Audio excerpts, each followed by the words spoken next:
Ticks and decays, never to return, never to feel whole. Isn't it so easy to lose yourself in time, to draw a finish line, to give yourself to one beyond what's good and bad? It kills me not to know.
Come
messing with my head again. You had your heart set on me, but these feels, they come and go, and they come so easily. Tell me what it is about you that I can't forget, but you're breaking down my walls again, just to set me free. Why do I, baby, why do I love the way you always leave me? Why do I, baby, why do I love the touch but never love the feeling? Why do I, baby, why do I love the way you always leave me? Why do I, baby, why do I love the touch but never love the feeling?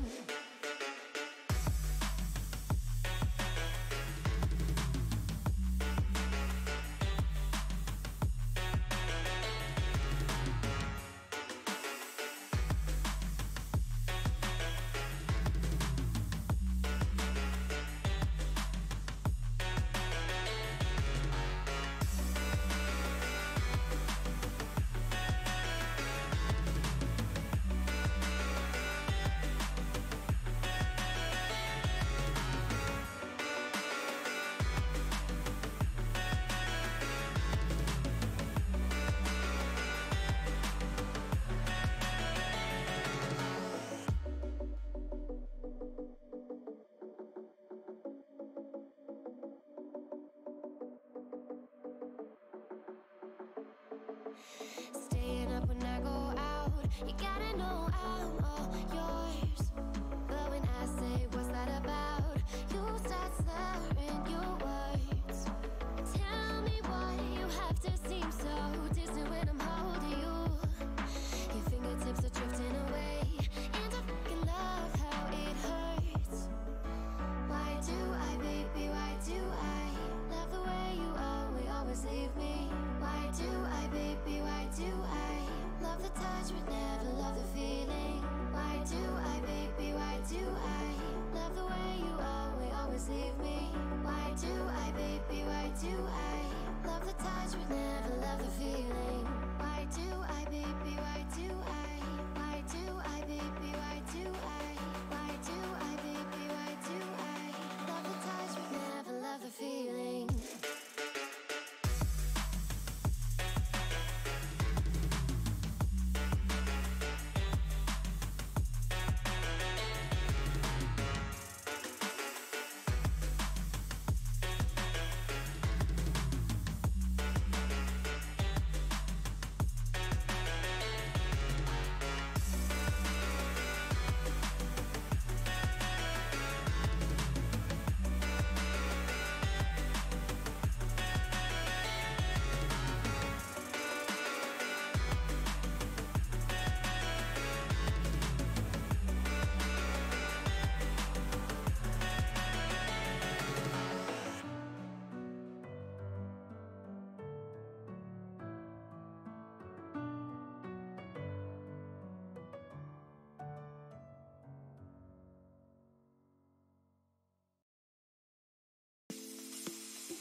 Lions roaring in the morning sun, searching for a longer day. People feeling like the light has just come. We must never stop the way, yeah. Birds jumping and I hear my name, grasping into a life. Life is happy but it's so insane. We must merely make a start. Savannah, I'm coming home. Savannah, we'll never be alone. Savannah, the beauty of the world. Savannah, let's all take a walk. Savannah.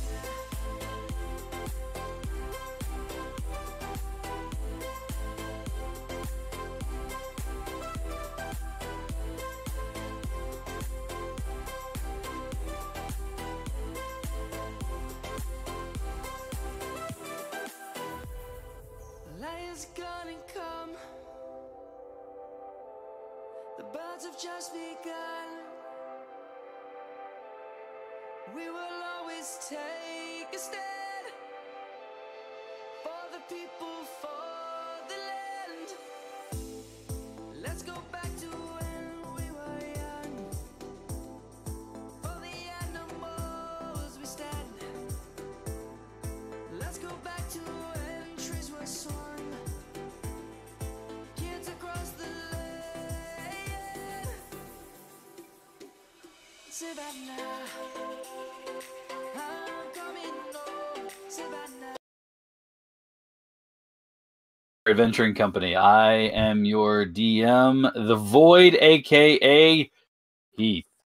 And I have realized that we're probably not going to get much fanfare coverage tonight because guess who didn't post a single thing today about going online?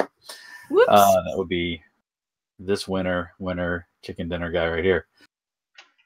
Welcome with me as always. We have Atlas playing Tane, Jack who's playing Marilyn. We have Maddie who is playing a very pensive looking Nara. We have Jason who is looking very just kind of devoid playing Skippy. And Quentin who on my screen is just a black box being played by V. That's okay, said box is only a chair on everybody else's screen. So I'm announcing people who aren't even there. That's awesome. Yeah, V will be with us when they can. They have to go assist their mom with something. So they're going to be Not a problem. late, but they are at least in Roll20. We'll just all have to pretend that the chair is... I'm just going to talk to the chair. Yeah. There you go. When last we left off, the captain decided to go adventuring, having had enough of all the meetings that were being drawn by certain individuals of the council. I had mentioned something about strange dreams that had been the only person to start drawing concern, the first person to find out, was Tane. Yeet. Learned from Praetor. Message spread pretty far and wide amongst the group, and eventually it was decided that Tane, Quentin, and a cadre of Marines would go out trying to find them. Nara, being who she is, says you're all being dumb, there's nothing wrong, she's doing her job, quit worrying and come back. Of course, no one paid attention to that.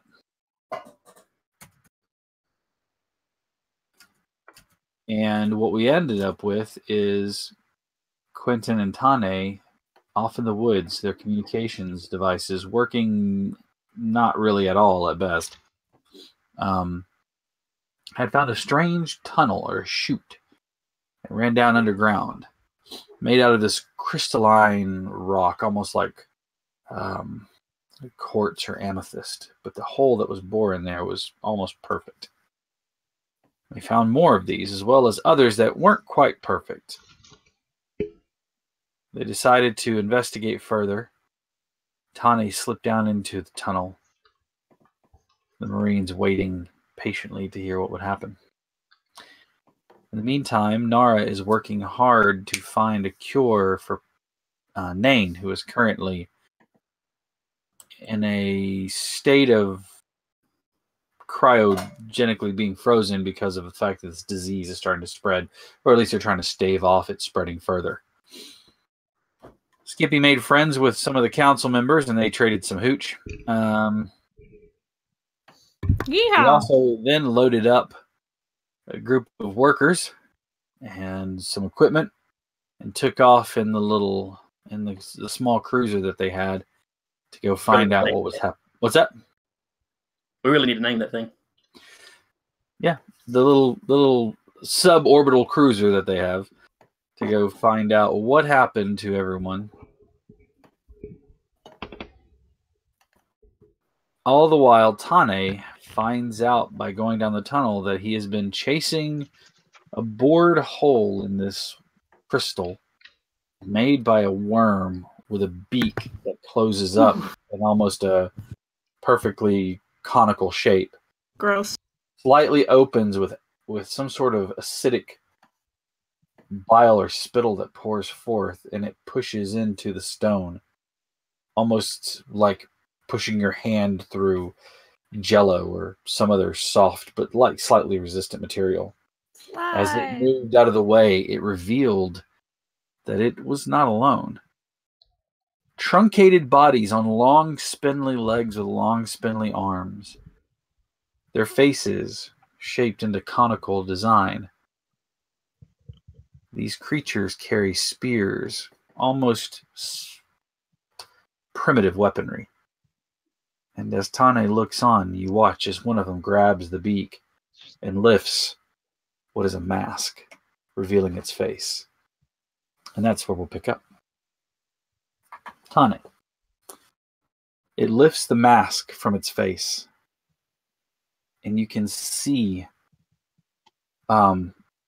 almond-shaped, almost human eyes. They have the same design and pattern. There's nothing strange about them, other than the fact that they're large, quite large. Oh God, we've landed on the planet of the anime. There's no neck that you can really discern. It seems like this head kind of fits right into the trunk, only being slightly smaller than the actual torso of the creature. When I say that the legs are long and spindly, the creatures probably stand around 6 feet, and nearly easily half to almost 3/4 of that is leg. The arms are long and spindly with a joint at the elbow, much like yours. It stares at you. It blinks. It opens this wide frog-like mouth that it has. And it says to you, "Who are you?" Well, first of all, what the fuck? You speak English, so that's starting on that. You speak Kobold. Sure, let's go with that. I'm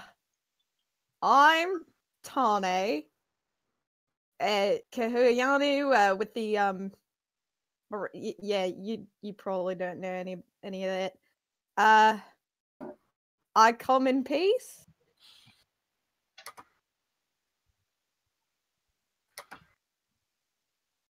You above, and he points. Yeah, like way above, like way far out, like oh God, how long did it's really fucking far is the thing. You no hurt, Kobold. Yeah, no, I have no intention of hurting any of you.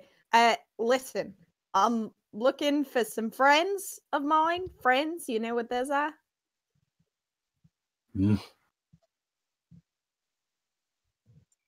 No. Yeah, shit. You I don't know. look for kin, and he touches one of the other ones. Yeah, not like a internet kin, like that old thing that people did on the internet. Like like he doesn't friend really kin. have eyebrows, but if he did, you could get the idea that he was furrowing it. He looks. I just want to say this is the future. All this shit from today's days on the internet probably got taught in people's history classes. You funny word. Mouth. Funny sound. Yeah. Maybe it's. Oh, it's the accent. All right. That's how I talk. It's what do you want me to do an impression of someone else, like howdy partner? Is that better like that? Wow. You watch as several others take their masks and lift them up, and they kind of look back and forth at one another in what, as you can only imagine, is a very confused look. Why is this our first contact? Why is Tane You're in doing charge great, of first sweetie. It's contact? fantastic. Oh my god, this is going awful. Listen, I don't have a lot of time here. I'm wondering if you've seen others like me, and well, not like me, paler, shorter, and like that. Her hair's like it's like shit, man. Do you even have a concept for the color red? Like red, orange. Have you seen anyone like that? Is what I'm You asking. come. Follow. All right then. Shit. He looks behind him, and kind of takes a second to think about whether or not he should go back and put his thing back on because he's still not attached to his Your harness. Yeah. No, I thought they elongated it using a D-ring, so you didn't actually shut it off. No, they did, but we talked about how there came a point in the tunnel where he couldn't go any further and he just took it off. I don't recall that. That was like the whole thing. He's a fucking idiot. He just took it off. He walked away. He So you said, took the harness. he said, and I quote, "Don't pull the rope up. I'm going. I'm exploring. taking it off." Oh, that's right. All right. So yeah, I remember now that's laying in the hall in the tunnel. So you watch as he takes his spear and he points it towards where the worm went. The hole is now round as the one that you came through. And you can see some of the smaller, what you can assume they're calling themselves, which is Quobble, are picking up some of these pieces of crystal that seem to have been, for lack of a better way, left behind or excreted. Okay. And they're picking them up and putting them in baskets. All right. Tane's definitely gonna kind of look at all this, be a little like, this is a little funky. But hey, it could be a lead to get to like Marilyn and the others, and frankly, he'd rather do his job and get where he needs to go than than make himself safe or get back to the rest of the crew, because he knows they're safe. He knows they're fine. He doesn't know that Marilyn and those guys are. So, are you going with the squat little men? He's going with the squat little men.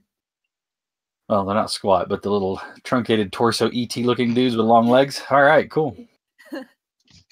You watch as they, as you start to follow along, he lowers his mask down, and you watch as they follow suit. So again, their faces look like these little conical things. They lead you ahead, and you watch as several of them. You have your a torch. It's your flashlight, your torch. Yeah. On your chest turned on. You watch as several of them. They have these short rods that look like some kind of matte finished metal, and on the end of it you see what appears to be like some of those crystals they're picking up. Mm-hmm. You watch as several of them strike the cavern. As it does, it lights up and sends out like this white color. All right then.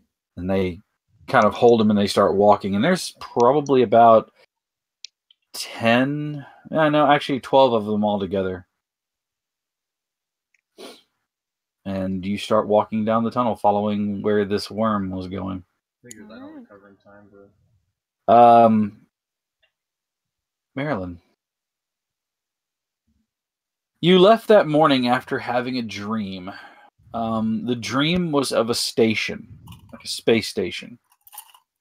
An orbital unit that seemed to be sitting high above a planet that looked very much like the one that you're on.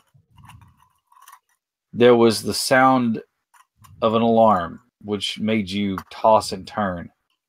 But what made you wake and snap awake is that you saw yourself standing in the window, looking on the planet as the station itself plummeted out of orbit towards the planet's surface. Oof. Again. Something about the last few minutes, you couldn't remember the whole entirety of it. You can't remember the name of the station, but you remember a man, salt and pepper hair, a beard, not unlike mine. His face was long and narrow. He had a scar above his right eye and a pair of round glasses on his face. He grabbed your shoulder and he was shouting something at you, but you were just staring and pointing out the window. He was shouting something at you, but you couldn't quite understand. He was shouting something at you. And as the last of the remnants of the space station fell out of orbit and started to crash, you heard two numbers. The way they were given, and the key word degrees, let you know immediately that they were coordinates.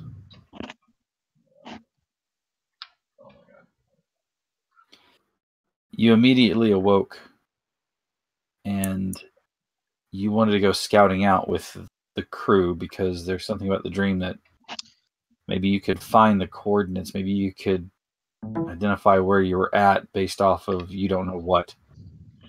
But you know that you wouldn't be able to go back to sleep, and at that early of the hour, the only thing going on was a scouting crew. You wandered through the woods for some time, and it's not wandering. You had a direction. You knew which point you were going to. You had your start point, your end point, and everything else that you were going to go into. The only thing you did not account for was the failure of your communication equipment. As you got closer to the mountain range, at the foot of it, you realized that something in the mountains was interfering with your communications. You couldn't queue out. So you and the team decided to ascend further up into the mountain range. The crevice came out of nowhere.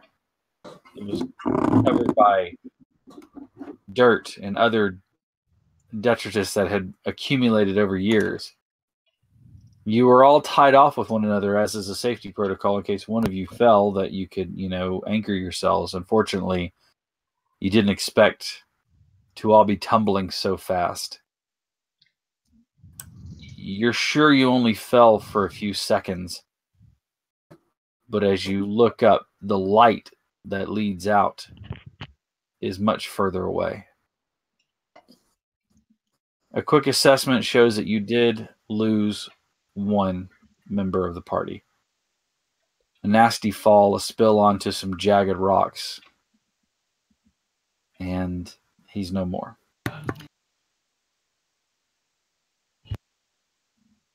The rest of the party with some minor bruising, some scrapes, but luckily enough, no breaks and nothing else that's major, at least as far as you can tell. As you stood and looked around, your breath catches.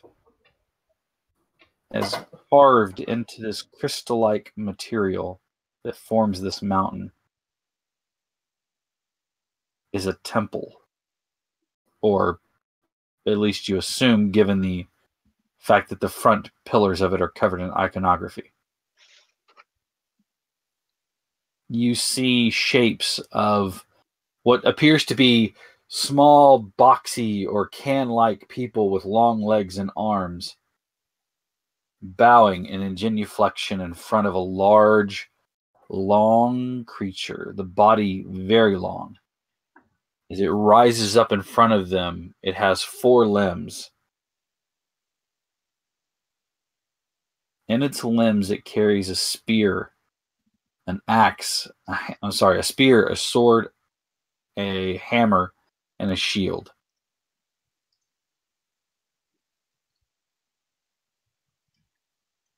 That is the centermost piece. It is covered in a layer of dust, so you kind of get the idea that this was either long abandoned or has been lost to whoever these people are. And no other signs of life. You're standing at the bottom of this gigantic ravine. The ceiling, your only way out that you know of, lies hundreds of feet above you with no easy access. What are you going to do? Die. Probably if you don't move. Yeah. Okay. So that one red shirt died. Do you want to know his name? Because you fuckers always ask. Yeah, what's his name, Cap? I'm going to go to my notes because I wrote it down. Because I know you guys will always ask me.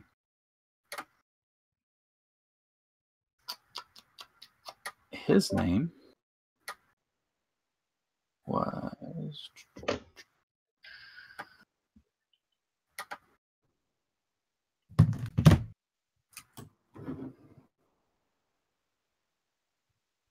Eddie Wayne, W-A-I-N-E, Eddie Wayne. Be him. Eddie's now Daddy. Which is interesting because you know his name wasn't Edgar, but he liked Eddie, so he went by Edgar or Eddie. He's dead now. Yeah, he's Daddy.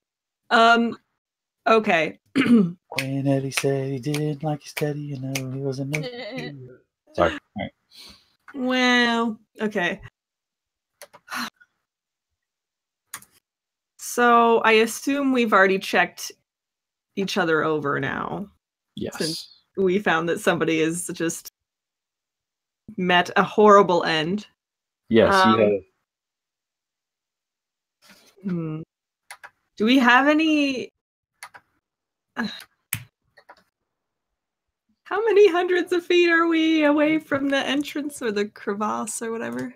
It's above you. And you're really just kind of spitballing here. You would probably say it's a good maybe 100 to 120 feet. Okay. And we don't have like any way... You have equipment, but you're going to have to do some of that weird Tom Cruise underslinging, climbing on the kind of stuff. Too keen on that at the moment, since we just discovered something interesting. I just feel like this is just one of the Alien movies right now. Like, this is a terrible idea, but I'm going to go and, after I make sure everyone's doing okay, I'm going to tell them that we should just canvass the area like a little bit and just see kind of what we can discover, take notes, and then try and make our way back up to where, you know, we can All right. reestablish communication and all. All right. Marlon, who was the head of this expedition, is looking around the cavern, and he responds to you. Perhaps we should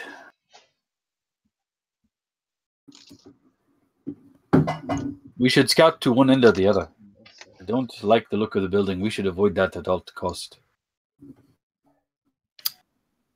Sure. No. I'll That's say where okay. we're going first. Me as captain decide that you're going to go in there. Me being a dumb bitch, I'm going to go by myself. I'll start poking around. Of course you are. Let's split the party, guys. What could go wrong? Everybody's splitting up. Well, I mean, it looks abandoned, right? Like, yeah, it looks like it hasn't seen use in a long, long time. I'll just activate my Professor Layton brain and just be careful of traps and things. I'll keep my eyes open. Okay. Okay, there, Croft. Laura Croft. I don my booty shorts. Marilyn Croft. All right. Explains Are so you- much. Are you heading toward? Are you legit heading that direction? Yeah, but I'm not just doing it He like in plain view. I'm just kind of creeping over there. He walks up beside you and says, I will never be able to tell you no. I just don't like the look of it. But you are the captain. If that is the way that we should go, then we will go. Finally somebody that respects me. Okay, well. That's a curious looking drawing. At last. My people. I don't want to force you to do anything that you're not comfortable with. So if you say you don't like the look of it, then I will look into it and take the notes myself. We'll never leave each other alone. Munmin, we are going to investigate. I mean, okay, fuck Watch me, as I they guess. shoulder their packs, and they're looking for you to lead the way, but they're not going to let you. They're going to go with you. Okay. All right. You approach over rough ground. Broken stones made of the same crystalline material seem to kind of fall here and there, but there's still enough of a pathway in a cleared out area. You can make your way up to the entrance. It stands tall. No doors are on it. There may have been at one time, but they are no longer there. The whole place is, even though you're in a cavern, cavernous. Stretching up beyond the vision of the flashlights that you have. You looking at as you look back right there at the entrance before you go in, you can kind of see inside of it, you know. Before you go in, there are two large metal like planters or dishes, and inside of them you see a bunch of these crystals, and they seem to be shaped like carefully worked enough to where they are shaped like teardrops, and they're kind of all bundled together. As you stand near them, they give off a faint hum. Just kind of a... Ooh, creepy. Okay. Not enough to hurt your teeth, just kind of like, you know, they're just making a noise. Of course.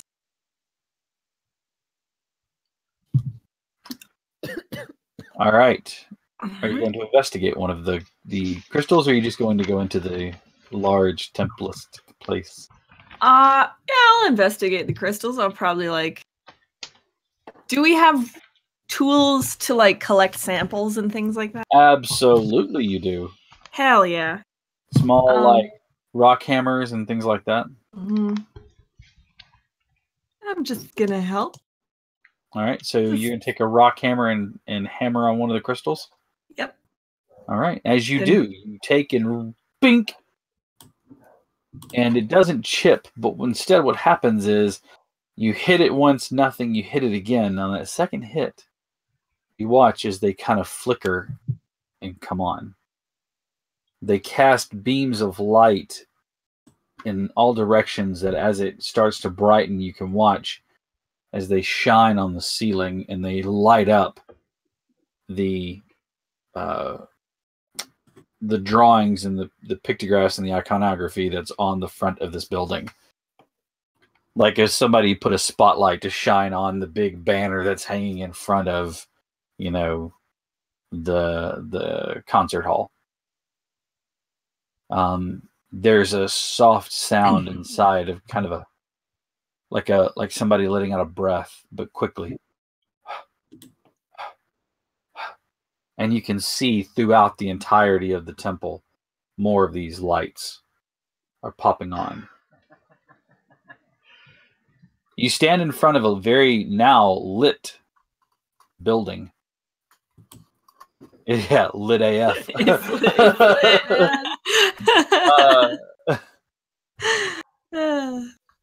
You see what appears to be stone tables with benches around them, curved. You see what you can only assume are pews at the very front. Pew, pew. There is a large stone. Actually, it's carved from that same crystalline material, but it's not lit up. It appears to be that same figure that you saw. That long snake body, ending in like a human torso with 4 arms, holding the same things. Except that this seems to have been desecrated. There are large mars and pock marks and things like that where it was hit with some sort of maybe a acidic material or something that caused damage to it. Mm-hmm. You can see that the weapons are broken. Not completely off because they're massive, but pieces of them are broken off.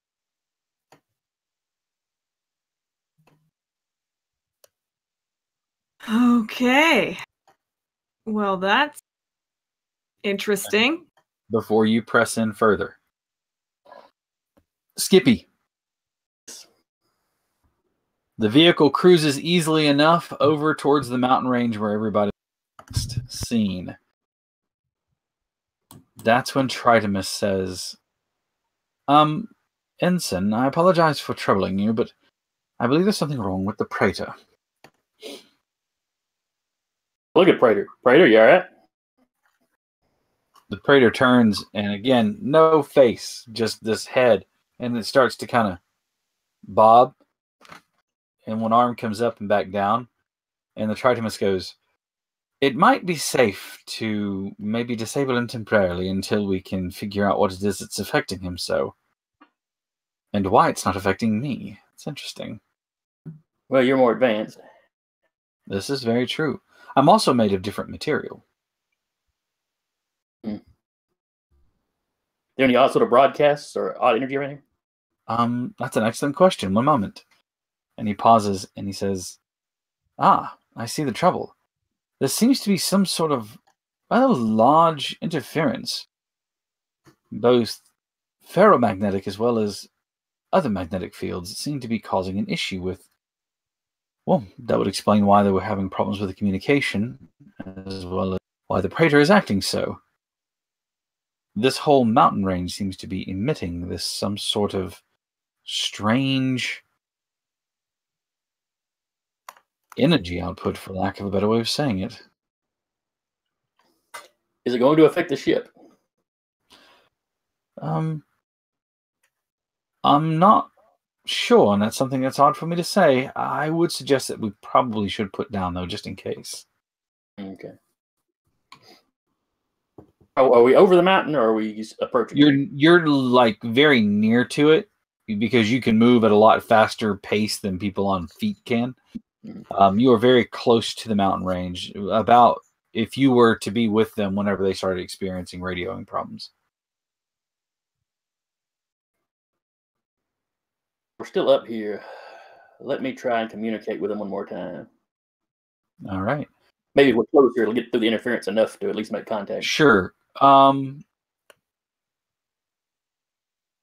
Okay, you hit the comms and you call out. Or who are you trying to reach first of all? A broad call that'll just hit anybody using our communications equipment. Okay, so anybody on this channel, please respond. V. Are you up? Are you there in your chair? I don't know. Oh, there you are. Hi. I can't see you. You're a black square on my screen. So. V.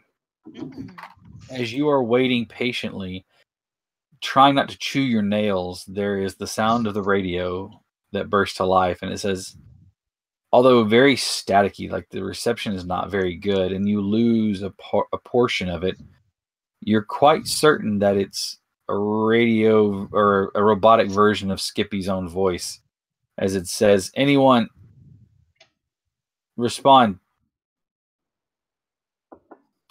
Oh, well, I guess we'll respond to that. Okay. Anything in particular that you would like to say as you respond? Probably not. Probably just that it's Quentin. Okay. You catch Quint, but that's about all you catch on there as the response.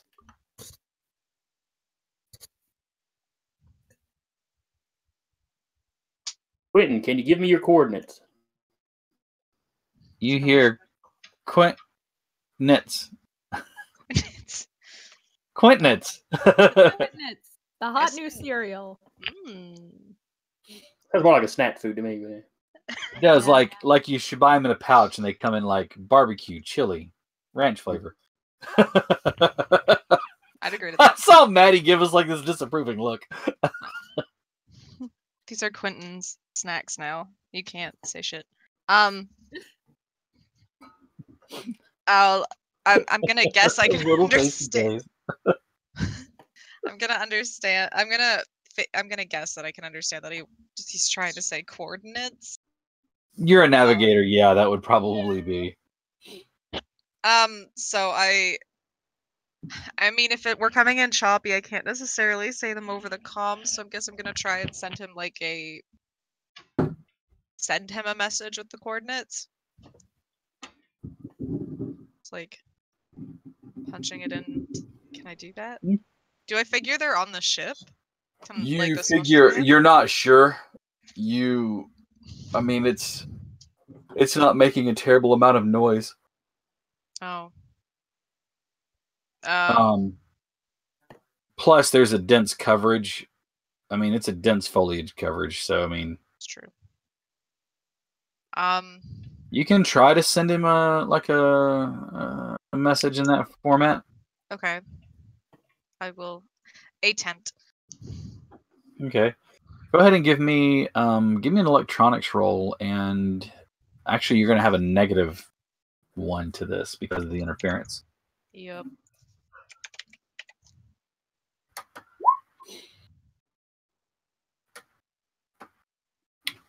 You're pretty sure you got through.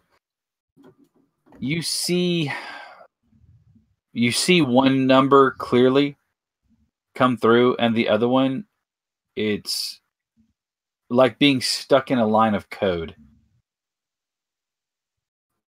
So like one number is 38, comma, and then the other one starts with maybe a 4, but then there's a string of code, and it could be either a 2 or a 3. You're not sure. Repeat that, Quentin. Repeat. You actually do hear the word repeat. Okay, cool. I'm gonna just say my coordinates. You just gonna say it out loud? Yeah. Okay. You don't catch the first number, but this time you do catch the second one, and it is clear. It's like based off from where you're at, the camp being home is your 0,0. Going back to our earlier conversation about the drone and how it flies back home, you set your camp as 0,0. So at 38 degrees by 43 degrees, you know how to find them. Okay. How far into the mountains are they? What's that? How far into the mountains are they? They're not. They're at the base of them. Is the Praetor flying or is Tritimus flying? Tritimus is flying. Because the Praetor is currently... he managed to shut himself down. No, Tritimus did. Tritimus didn't even wait for you. He was like, this could get dangerous. You're shut down. Tritimus, flies to these coordinates. I'll do my best.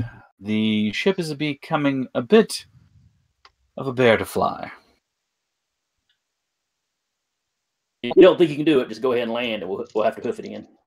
I think the larger problem here, Ensign, is that there's not a lot of opportunity for us to land. Taking a quick survey of the area around us, there are rather a lot of trees and not a lot of landing pads. There might be something that's in the mountains, but given what I'm reading from that earlier took, I'm a bit reticent to do that.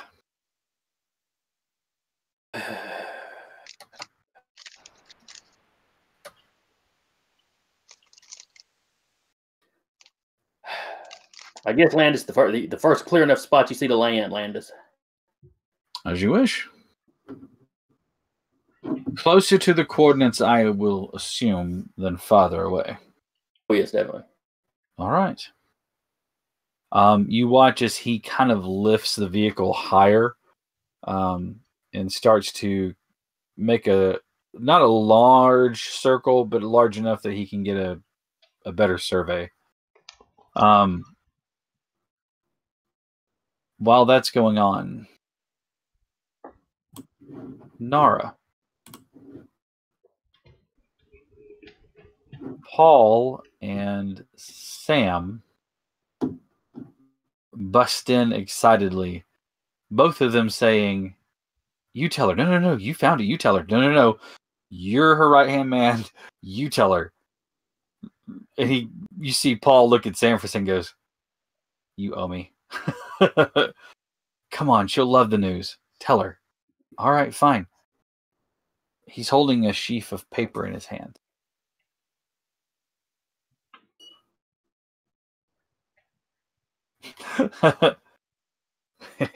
He's smiling to himself, trying to contain his laughter as he hands it over to you. I'm going to look through said sheafs of paper. What am I reading? So you had taken a lot of samples from your boy Nain before you put him down under cryo. And they had been working with those samples to find something that would combat this, what you've come to realize is almost like a bacterial infection.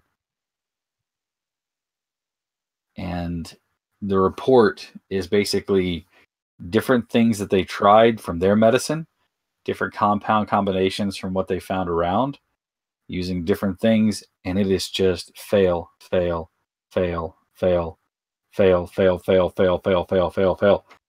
you get to the very bottom,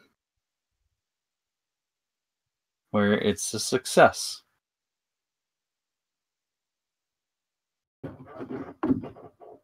He says, "What was the success for?" The success was for a very, very simple thing. It's a compound that you're not sure that you've seen in medicine.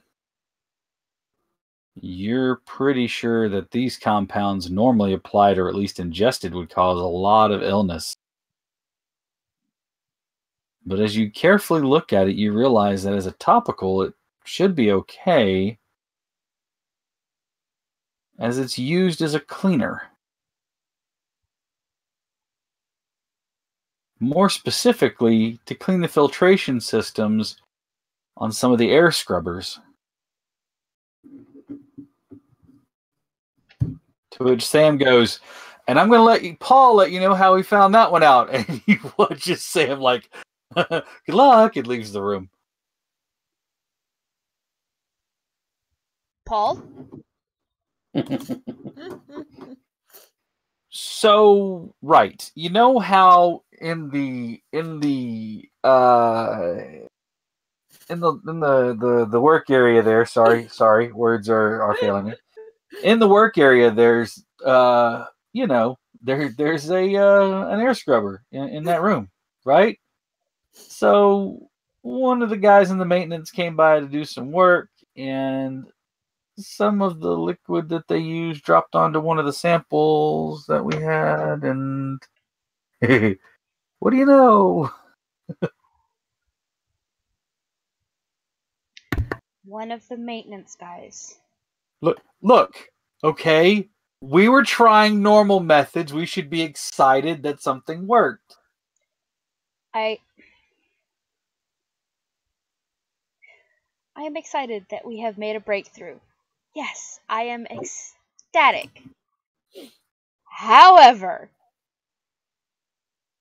what I'm not ecstatic about is people potentially contaminating my workspace. In my defense, I had been up for 16 hours, and I was just frustrated and said, just whatever, man. So I stepped to get something to drink, and sorry. Wow. So, what new department should I be shipped to? Because apparently, with that whole countenance you're giving me, I'm not singing show tunes with you in here anymore. I'll go pack my shit. He starts to turn around. I'll let myself out. You're not going anywhere. Cool. I don't know how to feel about this. Look, Paul, I don't have the time nor the patience to train somebody else to take your place. Huh. Yay! Thanks for small miracles. Just don't let it happen again. Okay, like, don't push us for 16. You know what? No, you know what? This is a win. I'm gonna go. See you later. Don't push you for 16 hours straight. I'm leaving now. Bye. And he Paul, starts there is leaving. somebody who could be dying. What do you mean don't work you for 16 hours straight? When we get this He's on fixed, you can cryo. take a week off. I promise you, you can have 7 full days off to go relax and enjoy the sun. Just don't touch the dirt or you're going to wind up sick. Welcome to shift work, motherfucker. But unfortunately, Oh, he knows. we are in life-saving technologies, so put up with it. Well, we found that a life-saving technology, at least in regards to this, whatever he got. The cleaner used for the air scrubbers? Okay, Yay. it's a good start. I want you to continue to run tests on it. We'll break it down to figure out which component it was that might have been the major reactant in that, and then we'll go I from mean, there. if it's a case if we just have to bathe Nain in said cleaner, Can we have somebody else do it? no, Paul, it would have to be you. Medical course it would. professionalism and all that, male on male, it would have to be you, my dear. I'd rather not get slapped with a sexual harassment suit if you wouldn't mind. Sure. Cool. Sam! And he turns to leave. You hear him yell down the window, "You're supposed to start washing Nain!" Wash him. Oh, God. From somewhere out there, you hear, "What? Fuck you, man!" Oh. Tridimus is circled several times, and he reports back to you. I'm sorry to say, Ensign, but it looks like we're not at much of an advantage, and I fear worse that we're starting to lose a bit of the light. Your call. Try to put it down wherever you'd like, but it will be rough.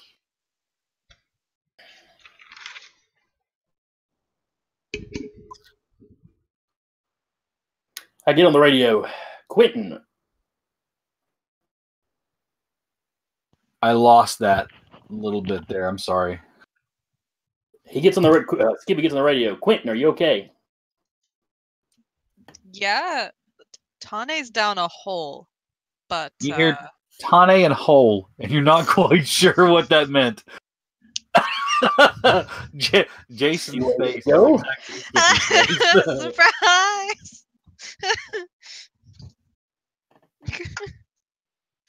Ugh.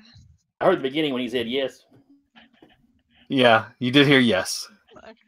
Yes, Tane hole. Yes, Tane That's a hole. sentence. All I can think of, I know where everyone's brain is going, but all I can think of is the Coco the signing gorilla. When they asked her where gorillas went when they died, she said, "Comfortable hole, bye." Wow. That's so valid. That's the best. Oh no! I like that at least that Coco identified that it was a comfortable hole, not hole in ground. Yeah. It's a comfortable hole. hole. Isn't Coco the one that recognized Mr. Rogers? What's that? Isn't Coco the one that recognized Mr. Rogers? Yeah, absolutely. And they have video out there somewhere, I think, of those I think two it was only interacting. two that he went and met her. Yeah, he went and visited with her, and she was all super excited to meet Mr. Rogers. Yeah. That's so cute. Proving that we are not the kindest, most gentlest race on the planet. This is true. That's given to large 700-pound silverback gorillas that protect a kitten with its life. All right, so yeah, from what you can tell, he's safe. All right, circle back or circle back. Listen, land us in the first safe place. Can do. You guys circle back, and it takes him a few more minutes, but he finally spots a place and lands, and it's kind of like someone sheared off a part of one of those rocks and left just this big flat base, this gigantic base, and your ship lands perfectly on it. And again, it's like I said, I don't know if I'm trying to convey this appropriately, but it looks like quartz or amethyst or something like that. A big crystal sitting out there. Yeah, but like sheared off. And it's just this base, this big flat base. It sparkles a little bit here and there. You sit down comfortably, and the crew kind of look at you nervously. So what are we doing? It's getting dark. We're going to camp for the night. Actually, how far away from base are we? Probably, let's see, you guys were walking for about 4 hours, mistaken, I told Tane and Quentin. Yeah. So I want to say you're probably about 2 hours out. That was the first safe place he could find, was about 2 hours out from camp. Our landing spot is how far from the coordinates Quentin gave me? If you go directly from where you're at to where those coordinates are, you guesstimate you can cut your time by about to about an hour and a half. Okay. Just straight. Because they came in like this and then went south. You would basically bisect that, and so you would cut your travel time down by quite a bit. Well, I asked the men that came with me. Explain, how long it takes to get to camp, how long it take us to get where Quentin is. The goal was to camp here for the night, and then try to catch up with Quentin's crew. Tomorrow when the sun's back up, and they kind of look around nervously. Or would they rather go back to the base? They kind of look around nervously for a second, and then you see them kind of shrug, and they say, well,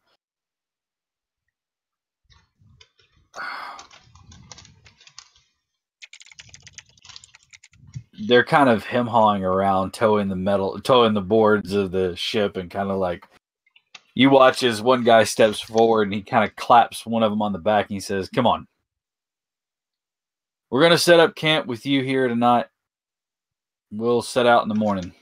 We can, he points to several of the cargo hooks that are in here. He says we can stitch up some of the netting and some of the other stuff in here to make hammocks. We don't even have to set foot outside to do it.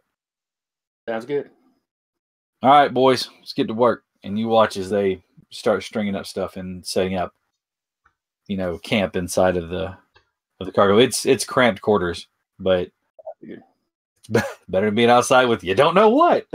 All right. Quentin. Yeah. Now I'll start talking if he's not there. Nope, here. he's No, there. he's there. Sorry. It's okay. Quentin. The light of the day is starting to fade. Tane is not responding. He's not doing anything. Jackie looks at you and says, well, I believe we've lost you, boy. So who's going down there after him? He kind of looks at you for a second, and then he shakes his head no. He says, well, I reckon we should all go after him then. All right. Suit up. Let's all jump in the hole. For some of you, I know it's been a while, so let's go on. tie off to that tree. Make sure we've got plenty of rope and ease yourselves down. No point tumbling down there, ass over tea kettle, and landing on your head. So let's go. And he cinches the rope around through the harness, and then starts to help rappel down the. That's not so much rappel because it's not like super angly, but it's keeping his feet braced and going down. You watch as Beth, one of the ladies, comes up and helps you harness out, and then make sure you're secure. As you get over and looking down the hole, she kind of gives you a small push, and you find yourself kind of going down the hole. You grip the rope, get her down. It takes a few minutes, but eventually, everybody is down the tunnel. And Jackie looks around for a second, and he says, "Well, a rope goes off in that direction, so I reckon he's over there. That's the way we're going to go." And he starts following Tane's rope to where the harness was.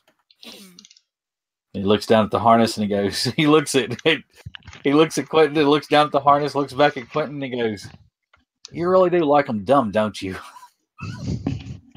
Quentin's like rubbing his face. Like, fucking, what did I say? Don't do anything stupid. But can smack him. Jesus. Don't do anything stupid to a Kiwi means do the stupidest thing you can find. All right. Everybody, let's go. And he gets the crew up, and they start moving down the tunnel. Weapons at the ready. The tunnel opens up into a small chamber. There seems to be no other tunnels off of this one except for, well, there's one other tunnel off of this one. And it seems to lead kind of, you came this way, it leads off at like a V. Oh, I can't So see you. came I down don't know this. which way your direction. Maddie, hold your hands up in a V. You came down the right one, it goes back up on the left hand. There you go. Okay. Fabulous. Thank you, Maddie. Thank you for sign language this time there. Charades, people. It's charades. All right. Doing great. Tane, they've been leading you down this tunnel for what seems like a long time. You watch every once in a while as they'll pick up some of those little stones. You watch as some of the smaller ones take the stone and, like, literally, you can hear him crunch it and eats it. Big frog mouth opens. Stunning. All right then. You. Uh-oh. You and then it just. Yep. Sorry, my voice keeps cutting out. I don't know why. No, your whole camera froze and everything. So. Yeah, everything's frozen. My computer's been doing this for the last 2 days, and I don't know why. After session, I got some suggestions for you, but continue on. As they freeze up again. No, Okay. I think she was just really still. I think No, Alice no, was just really still that time. I froze Okay. up again. Okay, but yeah, he just kind of comments on the fact that apparently they eat these rocks.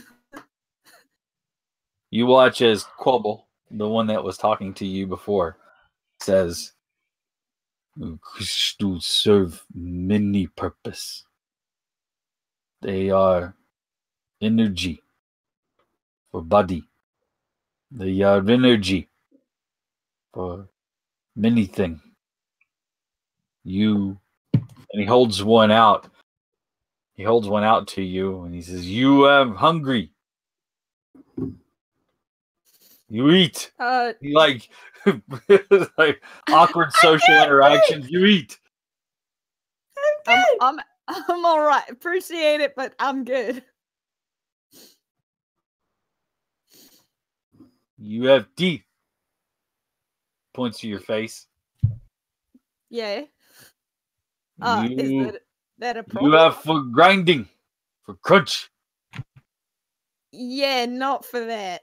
I think if I tried to eat these little teeth here, they'd fall right out.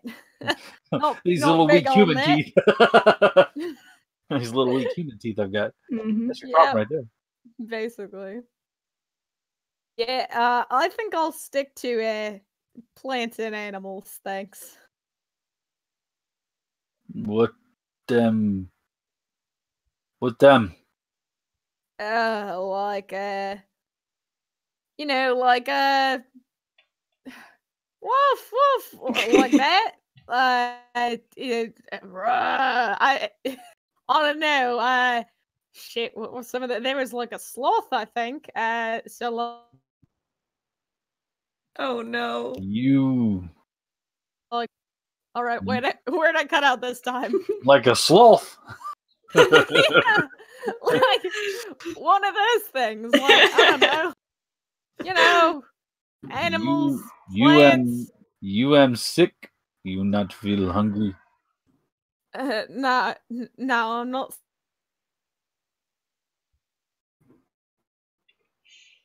Soon food back with my compatriots.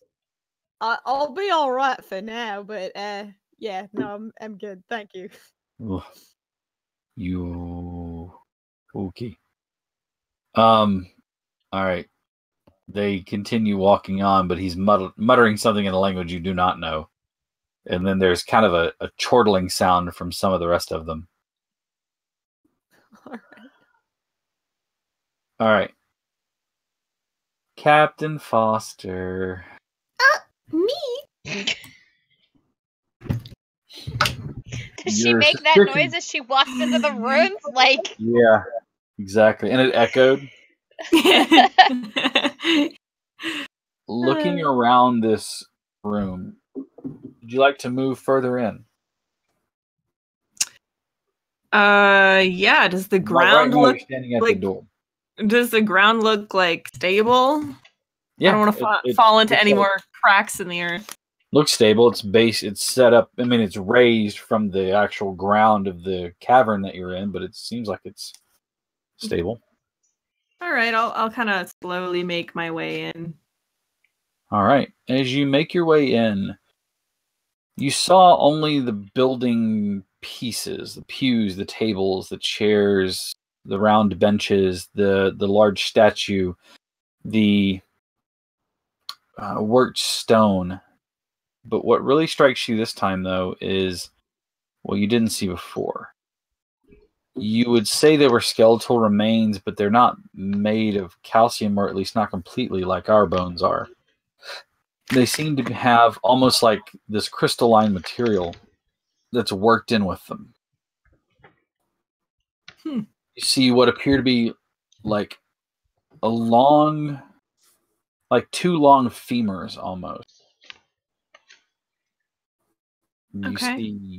You see, you know, bits and pieces of what you can imagine are phalanges or other Phalanges? phalanges. Phalanges. Okay. Phalanges. Uh, Phalanges? No. Anyways, you see long arm bones and again fingers, but the bodies, the rib cage is not really like you and I have a rib cage. It's a cage. This almost seems like two bone sheaths that come around. They don't completely encapsulate. They have a part in them, mhm. but like it almost looks like I said, like bone sheaths that come around and cover up the sides of the body. Okay. You see they're attached to what looks like a strange hip movers. They have the same kind of ball and the same kind of ball joint that we would have with our femur, but it looks like the range of motion would allow for greater movement with those spindly legs that they have. And where our hip, the ball sits there, it's actually like the hip curves over and grips the ball joint like this. Oh. You see, it's a strange feature, but you don't see one of these. You see multiples. As you start to kind of look, there are hundreds of these. Hundreds is a lot. Hundreds is a large number. It's a 1 followed by zeros, but Yeah. especially when you think it's hundreds, so it's not just 100, it's a hundreds. So of it's a big old burial tomb, basically. You're not sure that it's a burial tomb because none of these seem to be laid out in repose. Oh, fantastic. Even better. Spooky skeletons. Spooky skeletons. Spooky, scary skeletons. Well, that's alarming. So, What the fuck is this? what the fuck is it? Are there any signs of like, an event, like a traumatic event happening or anything like that? I would warrant to say that several hundred skeletons would be a yes on that, but looking around for specifically Cause of death, Cap.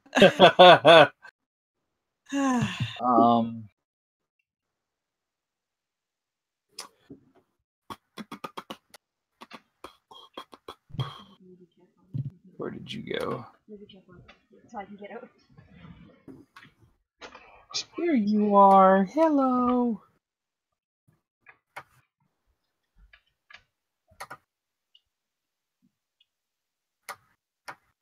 Hang on, I'm looking at something real quick. No.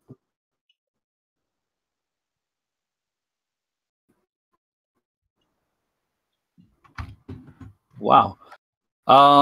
You're not really sure. You see what looks to be damage done to some of the structure that was not like weathering or age. Like legitimately something has hacked off bits and pieces. So you kind of get the idea that some of this may have been from some sort of battle. Okay. Especially given that there are bones that are broken, but they don't look like they've been stepped on broken. Looks like they've been, broken using blunt instruments or something. I am going to...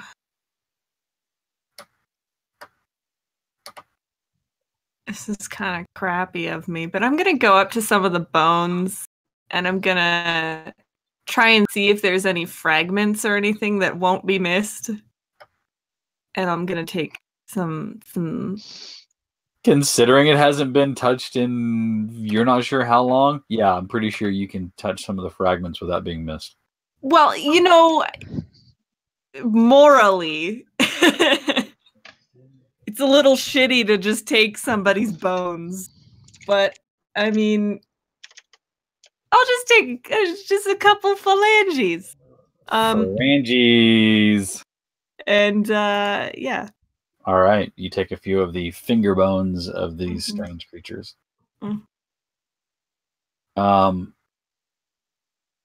There is a creaking sound, followed by the sound of metal, or not metal, but stone being like dropped. You spin around quickly to look and see one of the Marines standing there next to what was like a column that has been toppled over. And he's like, I thought it was secured. Okay, do me a favor. Don't touch anything at all. Can you do that? Yes, ma'am. Thank you. And about that time, he points past you.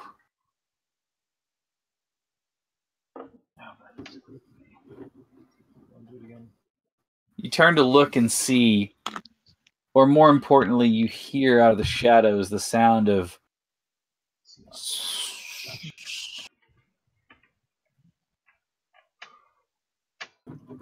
as a large shape, long of body, kind of rises up and turns its face to look at the party. Let me give you the magnitude of when I say large. I'm a large man. I am 6'1", and I am heavier than I want to talk about online. I am a large man. I dwarf in comparison to this thing. Oof. And from the ground to the top of its head, it is 20 feet. The chest itself across is probably 10. No, not even 10. No, it's not 10. It's like 8 feet across, 20 feet tall. The arms are these big, thick things. It stands and looks at you and holds all 4 of its hands empty up. Oh. It Okay. does not speak. Jesus. Okay, after I'm done like peeing in terror. Jeez. I'm just trying to think. How would I respond You if something hear this large? sound of batteries being spooled up for firing. Bye. I'm running. Captain? No. It's not. Captain? What are your orders? Should we fire on him?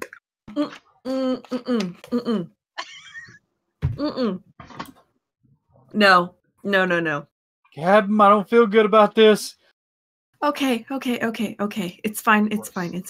Just Oh my god. AIDS and a half. The head and the face of it is in shadow, so you can't see what it looks like.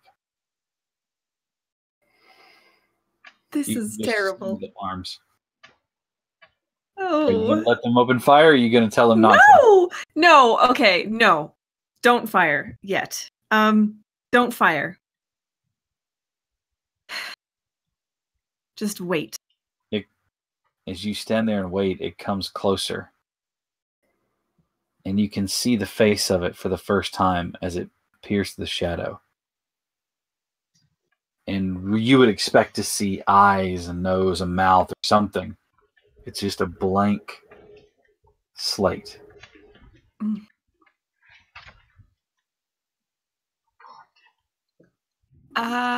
This is activating my just primal survival instincts. But hello.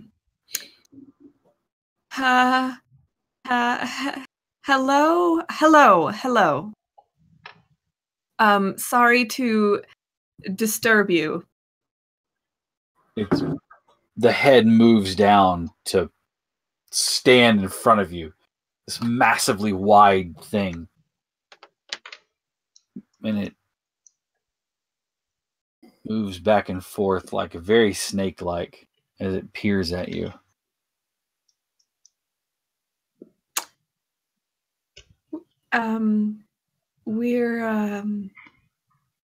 We're just exploring here. We can leave if you'd rather have that. We are just exploring here. If you would rather. And the head moves again.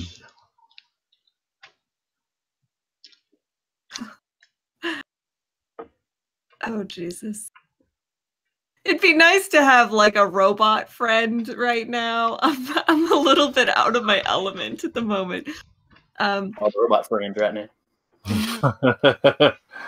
All the robot friends are with Skippy. Skippy. Now I'm gonna die. Thanks. I'm gonna be eaten by some weird creature. It's just playing all along. Perfect. Oh God. Identify. Marilyn, Captain Marilyn Foster. Captain Marilyn Foster. Unknown entity. I'm not from around here. Not from around here.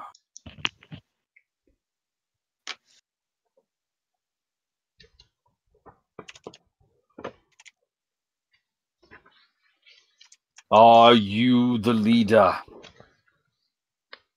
Yes.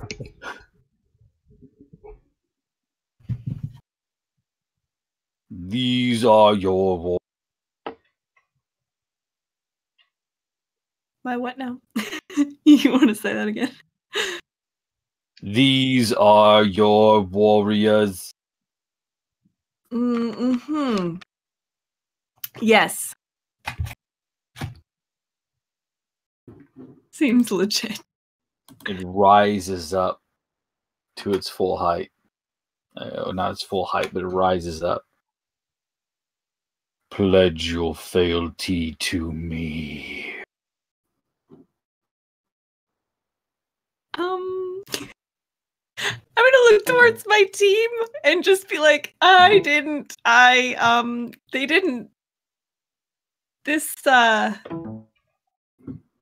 didn't prepare us for having to swear fealty to alien creatures. So, what the fuck? What do we do? Marla looks at you and goes, I don't know. Okay. Maybe I'll just do what he wants now. And then we'll get out of here. It's fine. Okay. And I'll turn back. Yes, hello. Welcome Hi, back. I'm back. It points a finger. 5, like my hand, points a finger down at you. Genuflection. Fealty. Okay. You're like looking back at the others. Get down. Everybody fucking. He watches. They're all like looking at you, and they all start to take a knee. Yes. Sure wish I had communications right now. What name do you give your god?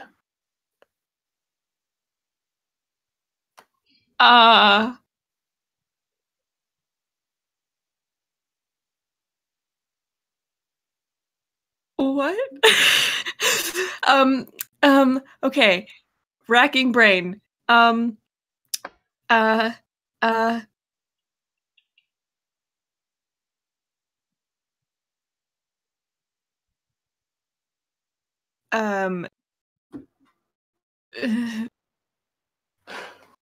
Let's rack your brain real quick. Since you didn't do any of this, Marilyn's met a gigantic snake dude who's got 4 arms and has requested that she pledge fealty to him. I'm actually having like dial-up noises in real as well as in game.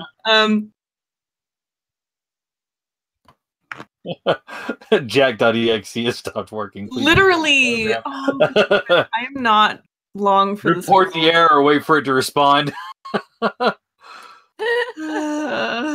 Okay. I'll work on that. You okay. I'll let you work on that. Thank you.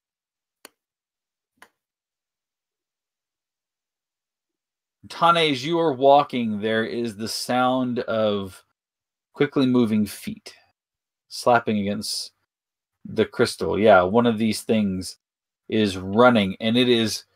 You honestly have to stop yourself from laughing because we always laugh at the Hanna-Barbera Scooby-Doo, the way that Shaggy's like legs cartwheel around in front of him. You know how they do that whole cartwheel around in front of him thing? Yeah. It looks almost like that. As the legs are like out wide, push forward, roll around, push forward, roll around. So he actually ends up almost like a frog hop thing, but it's like the funniest fucking thing you've ever seen. You stand there and just like it speaks to Quobble in that kind of language that they share. This kind of a low rumbling sound. And Quobble stops and lowers his spear at you.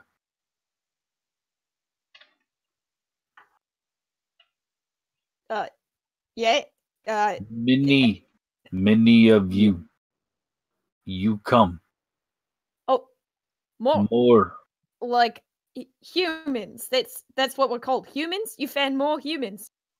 Yes. All right, take me to him. No. What? They come this way.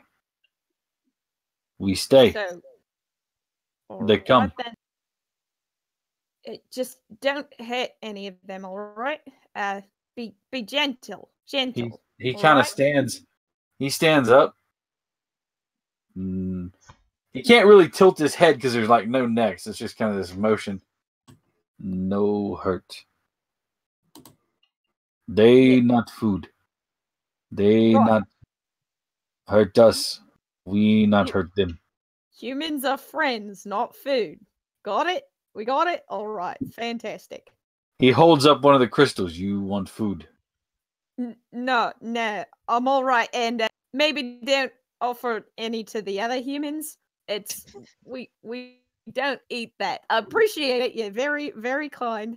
I know we've just met. Not really our thing. What do you eat? Well, we tried animals, so let's try explaining plants. You know those funny little green things that grow out of the ground? I mean, I guess there are a lot of different colors here, but you know, like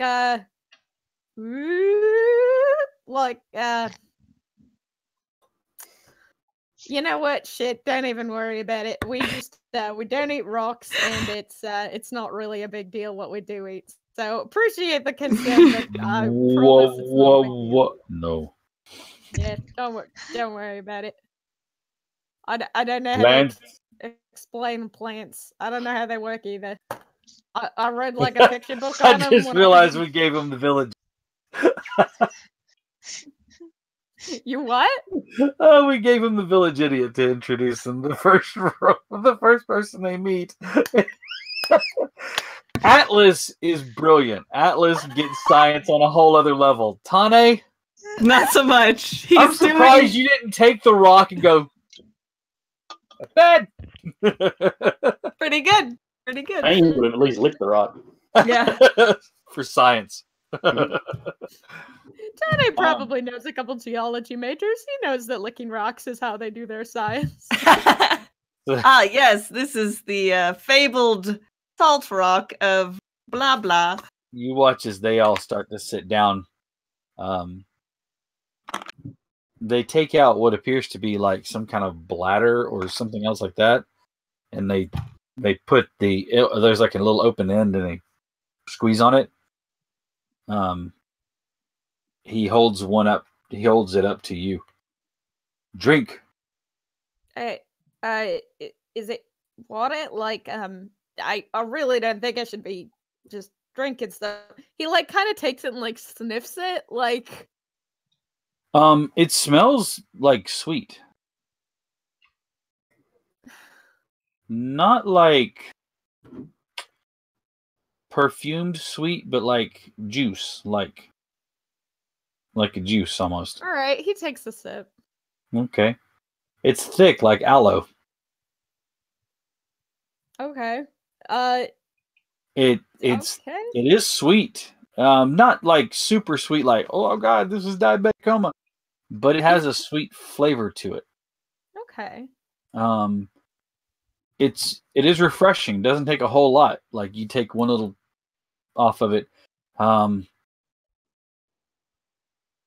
It has an aftertaste that's a little jarring. But not horrible. Okay. Yeah. You All feel right. you feel a little bit better. Okay, cool beans.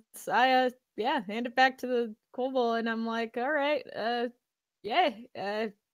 thanks. That's Kind of all left I a need. film, a little bit of a film. You keep trying to. Kind of gross. You like rubbing your tongue against the roof of your mouth. Kind of doing that thing you do with like popcorn kernels, where you're just sort of running your tongue over your teeth over and over. Like, You're trying to work that film off your tongue. But they wait. Quentin, you, Jackie, and the rest of the Marines follow the tunnel. Yep. There's no more rope, and you travel for quite a while. You come across one of the oddest things you've ever seen. Okay. Tane. Surrounded by No, you can finish the sentence. what appears to be Tane, surrounded by what Tane. appears to be small frog, like not frog-headed, but like they have a big frog mouth, and they've got short heads that kind of rounded off, no neck. Their bodies are these little trunks, and they've got long, spindly arms and legs that kind of sit out akimbo with them all sitting on the ground. You watch as Quentin and the rest of the Marines come up to you, Tani, and your little newfound friends. Oh, guys, what the hell are you doing down here? Why did you bring Quentin down here? I mean, it was either stay up by myself or come down here after you. Jackson, you could have left someone with Quentin up there. What the hell were you thinking? Jackie's like, "I'm getting dark. I'm going to leave anybody up there." So here we are. Who's your friends? And have you tried to fuck any of them yet? Just smack Jackson. Ah! Wow. Come on. It wasn't on your mind?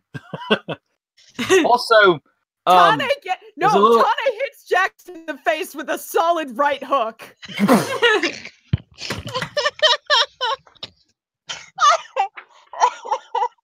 yeah, I deserve that. And he works one up, and he spits blood out on the ground. Hey, look, I got all my teeth. Yeah. Who's your friends and why? There's something in your. Don't look now, but there's something in your teeth. Like, there. Quentin, as you look at Tane, his teeth are this wonderfully, like, almost fluorescent green color. Wow. He drank highlighter fluid. No, that was in the third grade after Joey dared him to because he said he couldn't. So that was like a third grade thing. But no, this is like level 2 of that. Antifreeze. And yeah, exactly. Yeah. Yes, Jason, it is sweet. But he didn't go blind, so we're okay. Yet. True. Yet. It isn't that fast acting, but still. All right. These are the Kobold. What? Kobold? Yeah. They live down here or something. They're chasing some giant fucking woman. I can't believe you brought everybody down here. I was fine. You didn't need to come looking for me. Jackie looks at you and says, "Where's your harness, mate?" All right. I'll give you that one. I did take it off because I wanted to see what the hell was happening. And you followed a bunch of ETs down a tunnel. Yeah. And I'm fine, it's though. getting dark on the top side. So you thought your next best option would be to come sleep underground. No, to come find the dumbass Kiwi who let go down the tunnel. We should have drugged your ass back a while ago. Well, good. Glad you're safe. Where are we going? This way, apparently. Were these the humans you were talking about? He turns to the Kobold and is like, "What? Were these the humans?" Yes, human. All right. This thing is speaking English, Quentin. Yeah. Yeah. He speaks English more or less. It's a little off, but you know, I'm not exactly perfect myself, so lead All away, buddy. Kobold starts off again. You watch as the group of them start to move away. You're not sure how long you travel for, but it's quite some time. And then the tunnel opens up into a gigantic cavern. You can estimate that you're far beneath the mountain range. The cavern opens up into this it's just this gigantic cavern to the point where you lose sight of the ceiling. And Kobold points to the corner of a nearby spot. And in there you see what appears to be metal. It doesn't really shine, but you can tell by just looking at the property of it. There's some sort of metal. Not just like an ore. Literally formed sheets of metal into semi-rings, like, like imagine a big metal donut. From where you're standing, it looks pretty small, like you could get your hands around it. But you realize that that's because you're very far away from it.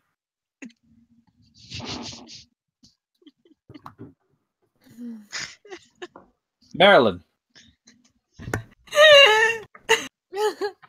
Your new god stands before you. What name do you want to give your god? Oh, fuck. Oh, fuck it is. I am the great god. Oh, fuck. Professor Layton. Yes, Quentin. Well, I mean, okay, yeah, but that's not a Maryland thing to do. That's like a Tane thing to do. I dig around in my brain of holding, and I holds about pull 1 cubic out, centimeter. Yes. And it rewrites itself every 3 seconds. Okay. Let's go with Apophis. Apophis?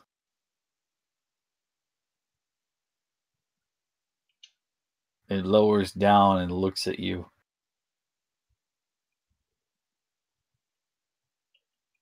I am Apophis. What is my purpose?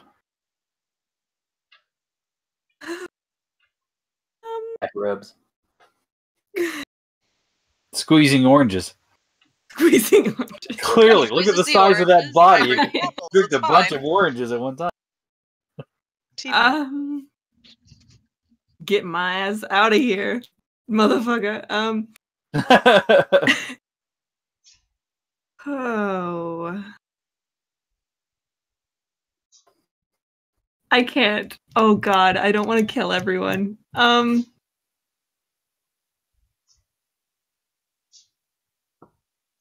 I think somebody just came into my house. A likely excuse to avoid answering the question. Yeah. As I get killed on camera. It's like we watch it happen on camera. Someone call 911? Yeah. Yes. It's not 999899932. What is that? What is that freaking? Thank you, IT crowd. Na, na, na, na, na, na, na, na, na, na, na. One. Shit. Friggin'. I don't know, dude. Get me out of this joint. As you wish. Helping us humans conquer the world. Whoa! Little much. Yeah, I'm sorry. I am Apophis, the Conqueror. No, no. I was no. making a joke. Oh. From behind you go. You hear, I knew that I should have went with the Kiwi and the Australian. I'm so sorry. Well, Captain, what are we gonna do? What's it doing? I might have made a joke that didn't land. Oh God! No, not Captain Maryland. I am not a good captain, y'all. I think the most responsible thing to do right now is to admit that I have my shortcomings, and my first shortcoming is Our faults. yeah. Oh. My faults are a terrible captain, makes inappropriate jokes to alien races and or deities. Okay, well, Well, you better just hope Kim Park doesn't hear about this because she's gonna be all up in your grill. Kim's when you gonna get be back. fucking pissed. That's gonna be a lot of reports to deal with. Well, I thought Look, if I no said one likes the angry Korean lady. Okay. I thought if I said chaos, it might be a little bit too broad. Wait, as the storyteller over here, your other option from helping humans conquer the planet was chaos. Like, where are you at? You could have said like the god of gardening or the god of helping the sick, but no. I could fucking- have, couldn't I? But I fucking didn't. Chaos or conquering the planet. All right. What kind of chaos? Now I'm I- curious. I Like, could have had help from a deity to cure Nain, and this bitch over here is all That's what you like, get for never I leaving your thought office. Asclepius was like a bit on the nose for me, but like, well, you know, Apophis is, you know, the god of chaos, so I'm just kind of rolling with the theme. And I thought that Of a native people and immediately thought conquest. God. Jack, I love Spoken- listen, you. if you don't want these Spoken- things to happen, don't put me in like a situations. spoken like someone who still lives under the crown. What do we do when we go to a strange new place? Conquer its people and take it for our own name. There you go. Imperialism. Yay! Long We're live gonna have to go back to Queen, that other mother planet because we're gonna bitches. need to Is start. that not what we're doing? Hello. Long live the Um, Queen, mother bitches. Manifest Yeah, destiny. me. Dude. No, take the skull, put it on your head. Just a crown of bones made from these little creatures. Oof. What the That's fuck enough. happened to her? Great first impressions. With great power comes great irresponsibility. That's the show, folks. Now you're crowned. That's it. I'm sorry. You've I'm- been chosen. It's a monarchy now. You're the That's leader. all, folks. All right. Okay. Did you want to ask anything of it? What happened here?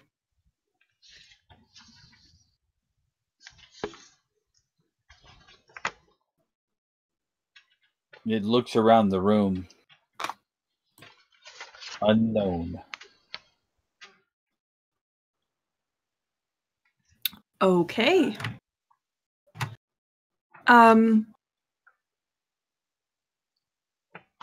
And again, I say it looks around the room. It moves its head because there's no face, so it can't like eyes. Yeah.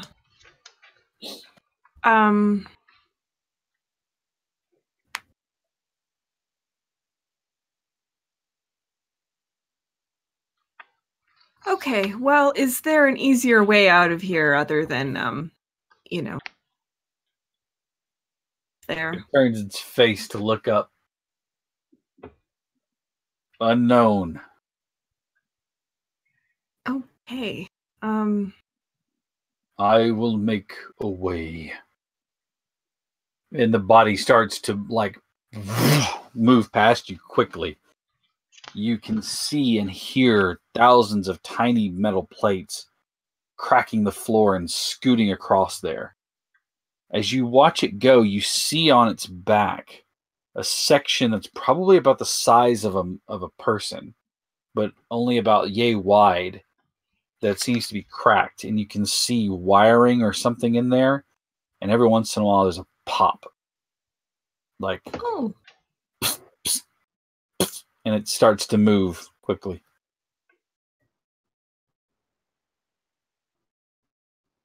Captain? Captain! What's it doing? Where's it going? I don't know. It said it would make a way for us to get out.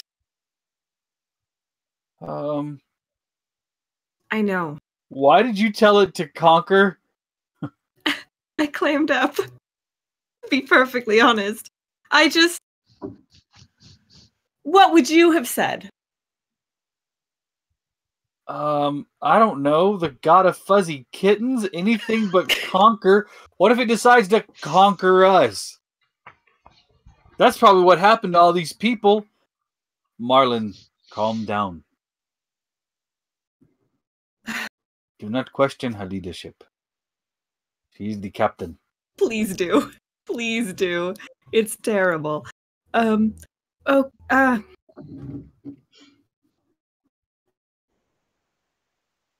just needed to say something, and then I wasn't really thinking. I just thought we'd say what we had to and we'd get out of here. You're absolutely horrible under pressure. You know this. I have anxiety! Oh, wait. I'm pretty sure Nara told you that exact same thing like 5-10 episodes ago. You were bad under pressure. From one of the others, you hear from one of the guys who walked to the edge of the temple and is looking out. Captain? You're going to want to see this. Oh, God. What? As you walk towards the front.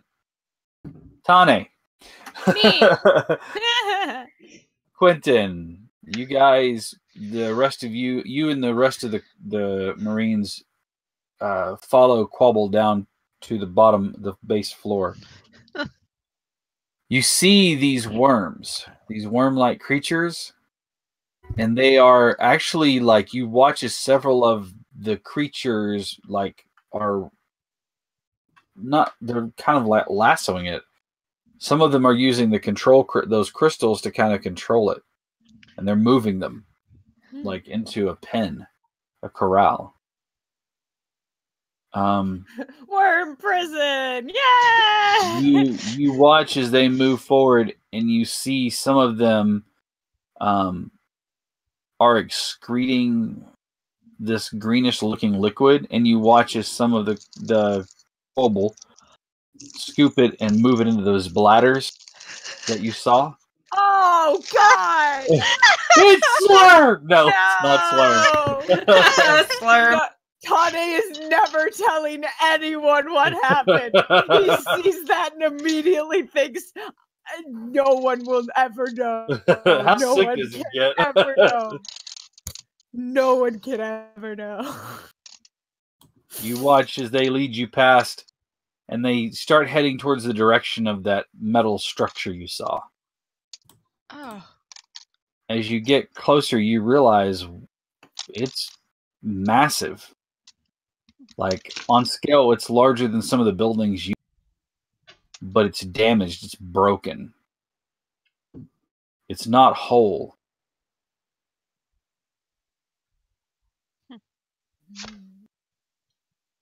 You see written on the side of it very familiar characters. NEEC.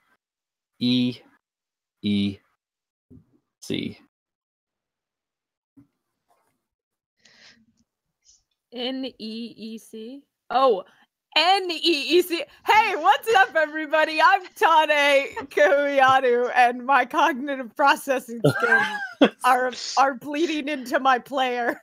We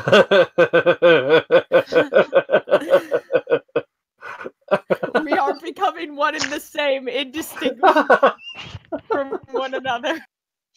You even helped me design the logo. I just like, I love it. Atlas is NEEC, dead. what's Got up? it. Oh, right. I thought you said NEEC, like in, like IN, and my brain was thinking Latin because you said that, and I was like, oh, he's gonna say like, and then you didn't, and so my brain was still in like, what's the Latin? But it's not Latin. I adore your beautiful face. You're great. Don't ever change. Memento mori, motherfuckers. All right. Audio video disco. That's concerning. Well, we'd have on our uniforms, like whatever we wore out, wouldn't we have that logo? You would. Do we have it like on our probably our chest, right? At least one. Yes. Huh. You see as Surname. Kobold, the one that had been walking you around, points with a long finger towards the symbol on the side of this metal container, and then puts a finger against Tane's chest. Kin. Not far off. Okay. Anyway. Okay. Government assigned kin. All right. What? Anybody want to? Y'all see that too, right? It's the and you. Oh, what the? Jackie goes, "What are you pointing at?" I'm fucking with you. Yeah, of course I see. Yeah. It's I'll a clock big you metal dead. Don't object, fucking Riley. test me. I'm still pissed at you. You know that, right? You're not off the hook yet. Don't make it They're gonna any go up worse. to I the- gotta to ask, why whatever do you the keep calling container him is. Jackie? It's just like his nickname. Because his name is Jackson. Yeah, no. I just wanted to be sure that we're not talking about two separate different characters. No. Yeah, That we are no. still Jackie. referring Jackie to is his- Jackson. Jackie Yes. is his nickname. That's Thank what you. Cap's been calling him. so That's canon. Yes. Jackson. He does not go by Jack. He goes by Jackie. I'm gonna go up to the container. And his backstory will reveal why. And maybe someday you'll learn about that. It's because he's. I don't know. Anyways, Quentin goes up to the container. What the fuck? Yeah, while Tane and Jackson are having heated words, Quentin is gonna go up to the container. I'm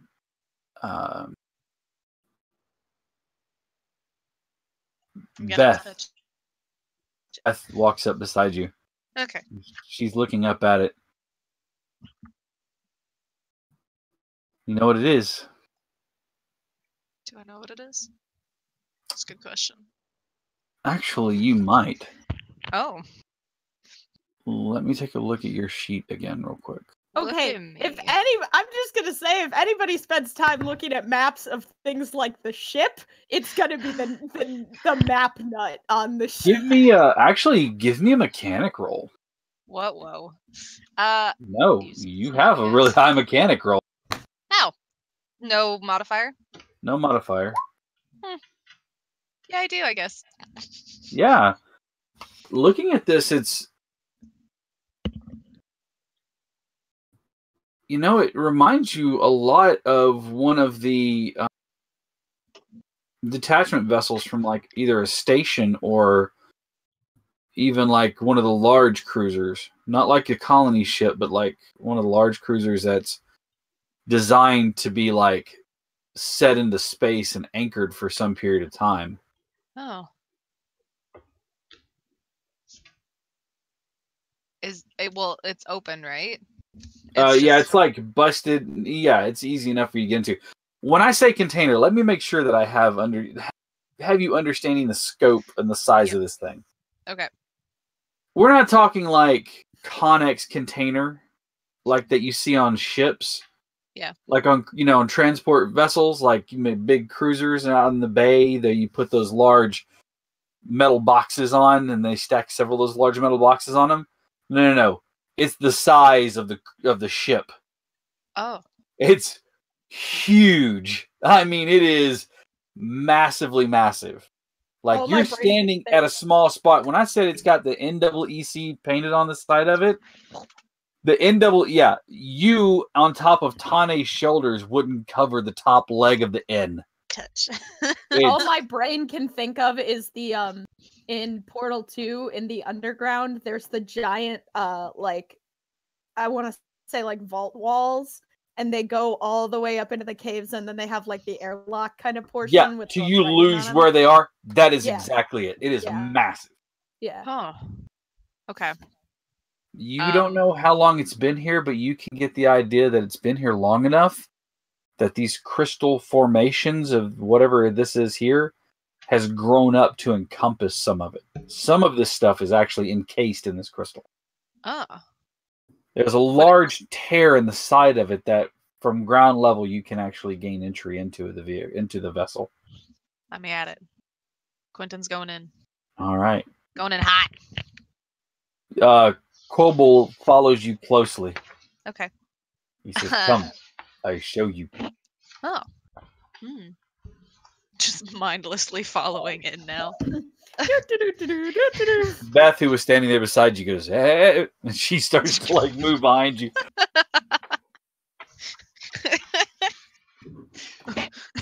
We're disappeared before anybody. Uh-oh. What the fuck? Skippy. Where's Quentin? What the? Oh god, I lost him. Oh shit. Oh fuck, Nara's gonna kill me. Oh god. Actually, wait 1 second, Skippy. Quentin, as Quoble leads you, there's he leads you down the corridor, not very deep. You can kind of get the idea that he's a bit reticent to, but he leads you into an area that he probably couldn't read, but you can. What do my eyes see? Easy. It says command bridge. Ooh. Okay. The door is slightly open. It looks as though something was used to pry it open. And it never really fully closed, so you can actually make your way into it. It's spread far enough for one of Quoble's to make it their way through the door. Okay. I'm probably not as lanky as they are. No. But you can squeeze through there easy enough. Let me at it. I'm going in. All right. Skippy. Yeah. As Quentin makes his way onto the command bridge, there are all manner of crazy creatures on this planet that you've never seen. And you're not sure which one it was that moved by the ship in the middle of the night, but it decided to rock it a bit, trying to figure out what it is. Nothing breached the vehicle. There were a lot of nervous faces. Tridimus offered to go outside and see what it was, to which you promptly declined. We'll have to keep an eye out the window, like the cockpit windows, to see if he can see anything. Certainly.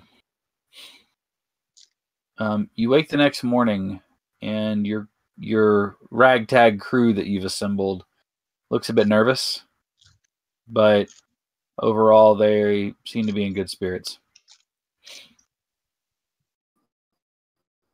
Tridimus looks and says, "The Praetor is going to be useless to us here. I would assume that our best bet is to make our way out. Do me a favor. If I start to lose control, I need you to power me down." All right, how do I do that? It's an excellent question. Kill code. And he pulls you to the side and he shows you a panel on the underside of what is his right arm. He says, "I've coded it to where you can push it, and it should open for you and you alone." Inside, he says, "It's easy enough to do. You can see a coupling that's right in there." He says, "Decouple that. It will kill power source to the extremities. I should shut down. I won't lose cognitive function. I will still be alert. I can still communicate with you. But it will stop me from moving, at the very least." Okay. Excellent. Well then, this should be a wild adventure. Off we go. And you gather your supplies and start heading towards the direction that they were at. I realized we didn't leave a note for Skippy. Whoops. We just went down the Nope. hole without leaving anything. So what? Whoa. Marilyn, you get to the front of the temple to see this creature take one of the massive hands that it has and swing it. And when it does, it hits this crystal. And you watch as pieces of it get shattered and scattered off into the distance. Swings another two hands. And you watch as he's making shelves in the crystal, allowing you, with some work, to climb up.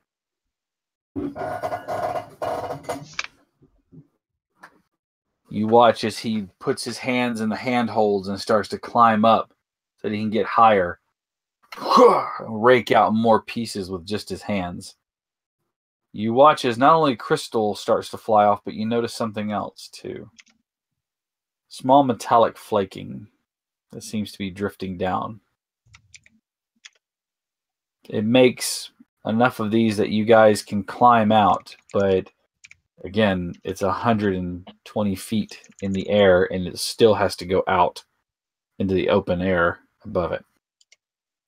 It comes down to the ground and scoots over to where you're at. You can now safely proceed. Thank you.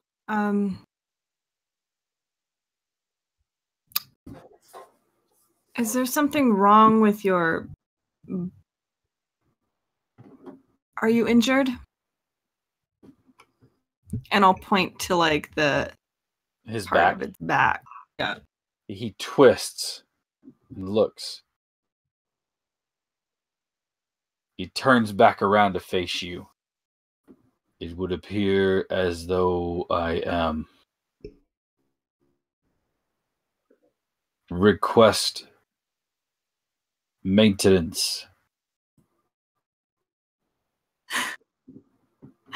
Okay. Well, who would know how to... Do we have anybody that's like, you know, doing maintenance of that kind of thing?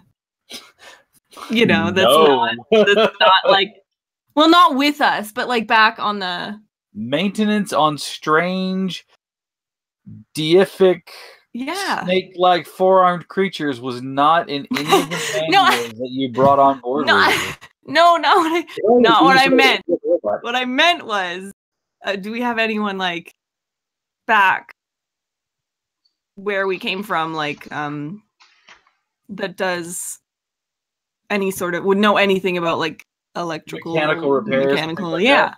Absolutely, you would. I'm just a girl, okay? I don't know what it's called. That's not an excuse. I won't accept that. Yes, you have people who work in engineering and yay, things like that. They can work on this thing. Sweet. The chief of which is currently unconscious in the medical bay.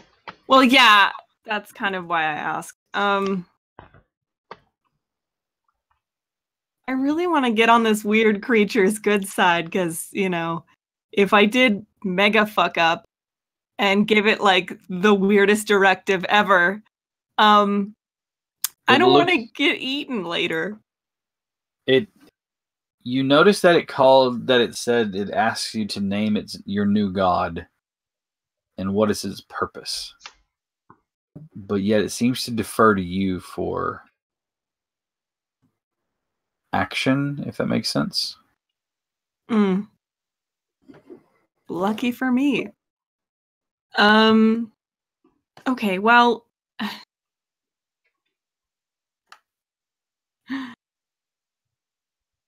I'm gonna turn to the team and ask them, like, should we leave it here or... Marlon says, what do you believe the people of the colony would say should you bring this with you? Well, I mean, it did help us. Be a bit worked up. I'm just thinking maybe it would be a nice opportunity to get to know what it is and what it's comprised of if we get a chance to really It's made out of metal and it's a big fucking snake, dude. That's what it is. That's what it's made of. That's worth taking notes on. Yeah, right up until it kills us all. Be fine. What's the worst that can happen?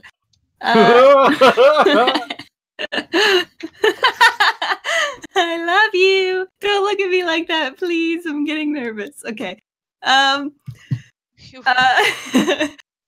Oh shoot. Okay. Responsible. What's the responsible thing to do? Okay. Not tell a strange robotic creature that its job is to conquer. It's probably Okay, well, transparent. fuck that up. So Step now what's the one, next responsible thing? Yeah.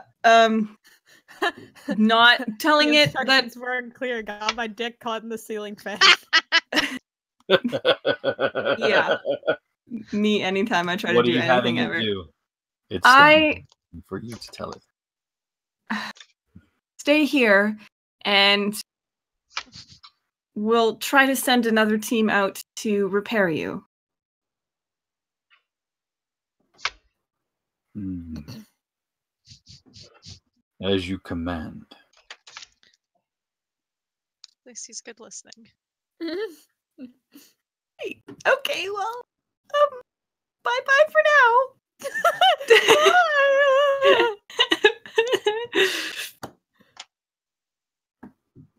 I can't handle these robot things. Your team is already like leaving, heading across the ravine towards where he carved out those shelves for you guys to climb up. Quentin, Yes. Is my mic on? It is. Hello. on the bridge of this station, you see several skeletal remains of humans Nervous. locked into their seats, long dead. Long dead. Okay. Less nervous. In the center of this room is a round it's a piece of navigational equipment. You've seen it before. It's basically pulls up a holographic display of whatever you're looking at around, but can also be used to convey messages and things like that. Okay. As you watch, Kobold walks over and he points at it and he says, learn there. Oh. You learned? Kobold, learn. Okay. This is where they learned to speak English, I'm guessing. Or Earth English. Is there any way I can turn it on? Like will it boot up? You're not sure. You can definitely give it a try. I would like to attempt. Electronics, please. You got it. Try as you might, you think it doesn't have a power source anymore. Hmm. And so it doesn't power on at all. Okay. It seems have a- cold and dormant. Hmm. Kobold looks at it and he says, Kin gone. No more speak. Wait, did you learn, like, I'm pointing at like the hut or whatever, and then at the skeleton I'm like, did you learn from this or someone like me? But Kobold points to the table and okay. says, like you, there. Like me there.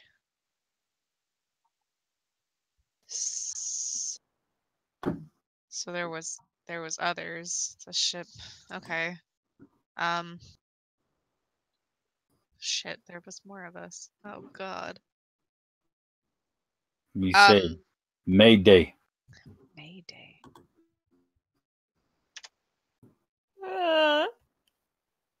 Nervous.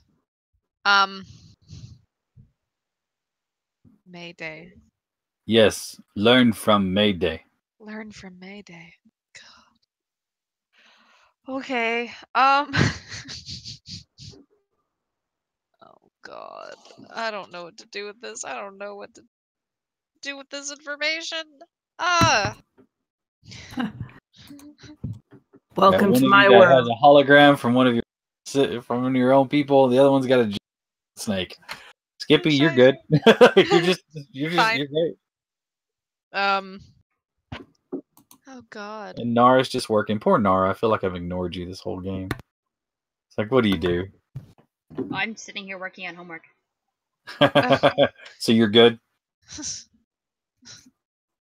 Oh God. Listening to these people just screw up. Screw up and panic. She's internalizing all of the chiding she's giving you right now. Quentin I can't Quentin wait and till you Marilyn guys are come back and tell her all about the stupid shit you all did so she can hate Oh, you. Quentin knows better. He's gonna shut his With damn a mouth. spoon. No. I'm gonna stand by my stupid fucking decisions, okay? I'm the captain, goddammit. As you show up back at the colony with a giant snake. I did what I had to! No, you didn't. Questioned your authority, master.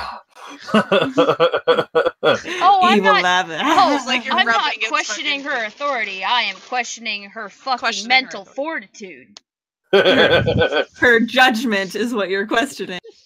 Trust me, Oh, God. her authority was never in question. It was her Just- mental capacity while making said authoritative decisions that we are curious about. You're the same kid that tried Zima and tried to convince others to like it when we all knew it was horrible. I bet you only drink Mike's Hard Lemonade in the lemonade flavor. Oh, God! I just saw V put your drink down really quickly. I thought you spit it out again. I'm just like, no, it's gonna just I bet leave you that think there. Smirnoff Ice is a good idea. Ever. Here's a newsflash. It's never a good idea. Unless you really want to get drunk and that's all you have.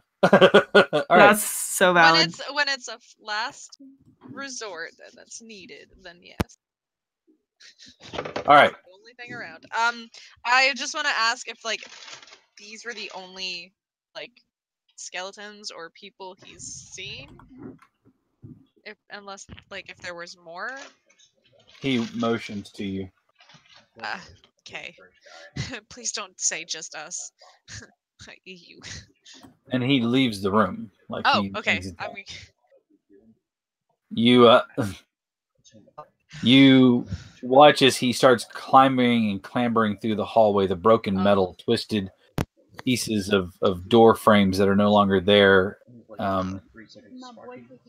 He leads you through the metal, and you find yourselves looking at basically like a large open area. Tables smashed and fallen against the floor, which you realize is that the floor is here. You're looking at a wall, and you're standing looking down. oh. So imagine you're looking in a door frame, and then all of a sudden turn you in the room on its edge. Oh, okay. You're not literally on your edge. You're looking through the open door into the room. Okay. So you're looking down into the room. You're like walking along the wall frame that forms a hole, and then there's the room. And you can see tables and things like that. It looks like this may have been a mess hall. Okay. Tangled up in amongst them, you see a few bodies here and there. Fantastic. Doggy. Doge. So She came to play he with says, us. She wants to be a part of the more. team, too. Come. And he continues walking down the hall, and again it twists back around, and he hops over some more things. Okay. Hey, come check out all these dead bodies. He said, "Are there more like us?" And he's like, "There's some." Hey, look, over there too. There's another one. And if you look out the left side of the twisted metal carriage, More. he takes you to a room that would originally have had glass in it, but the glass is all broken. This one's upright, so it was twisted back around. Okay. Looking inside there, you can see only what you can probably guesstimate from having seen the one that Nain worked out of, but looks like a science and engineering bay. Okay. Huh. There are several, like the very familiar data pads set into their dock holding places. Ooh. You don't know if they'll power on, but you can definitely try them. I would like to attempt turning on. Give me an electronics roll. Okay.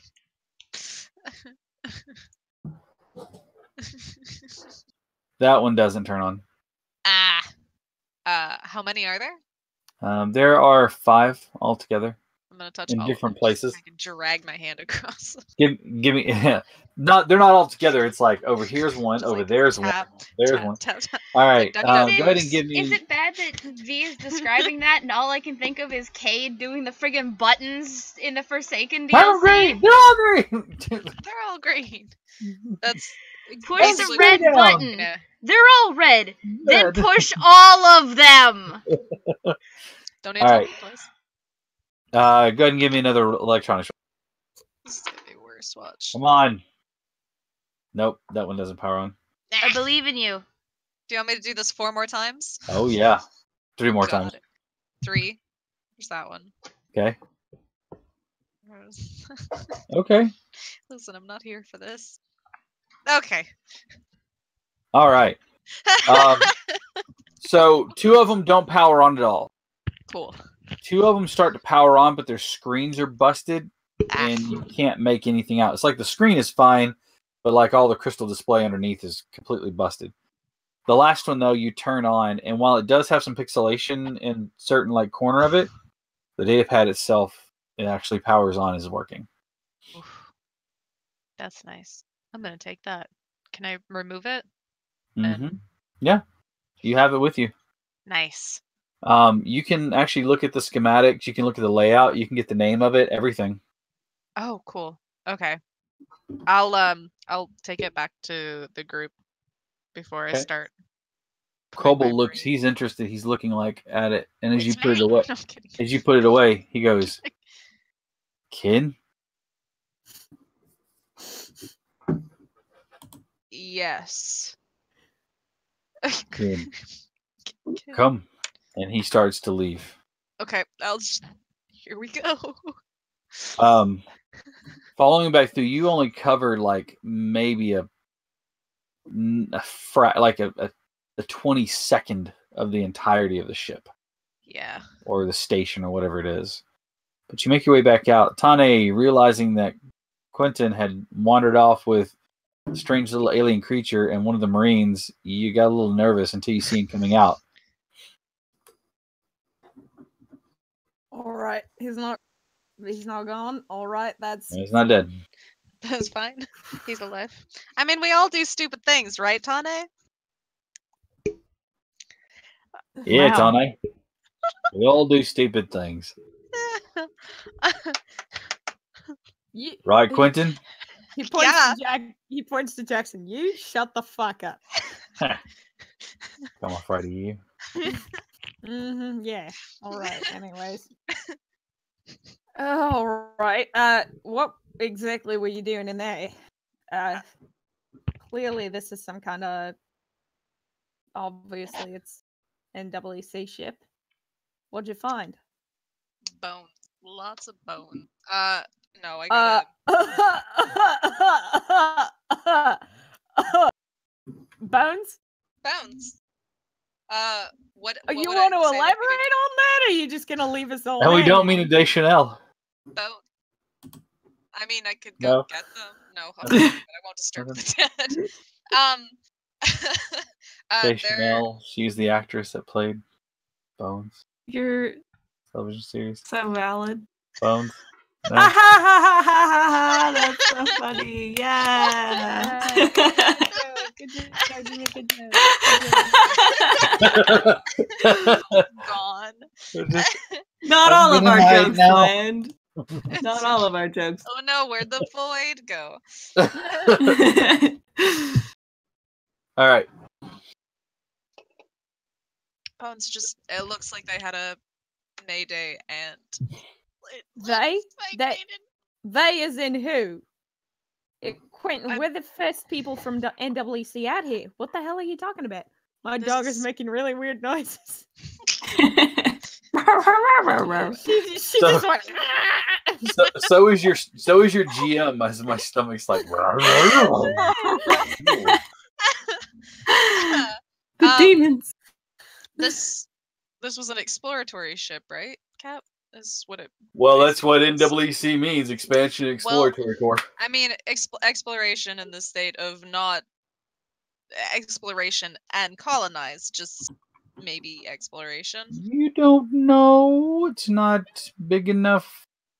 There's not a big enough section from what you can tell to identify it as a station or cruiser. It just looks like a module from one of those. Oh, well, I have a data pad. I'll use my big old brain. Google for it. the information. That's what it's there for. Google it. I'll use What my is big this old from? brain to Google it. The schematics pull you go through the manifest, you find the data that you're looking for using the same structured system that you have from your own ship. Yeah. And you come across the information that this was an actual station. A multi-tiered station using a gravitational ring to maintain its position above this planet. So it wasn't even meant to land. Okay. No. Do you say any of this out loud, or you just? I'll half muttering like to myself, I guess, but also out loud. Yeah. Did you just say it wasn't supposed to land? What kind of? I still don't understand how there was something here before us. We were supposed to be the first ones here. I mean, if we weren't, then what the hell's all the point of setting up all the crap and everybody getting sick and going over to the other planet and everything? And I think this was just meant to check out the planet that we were supposed to land on. Like, can I like look up crew information to actually see how much crew's on the station? Yeah. 15,000 lives.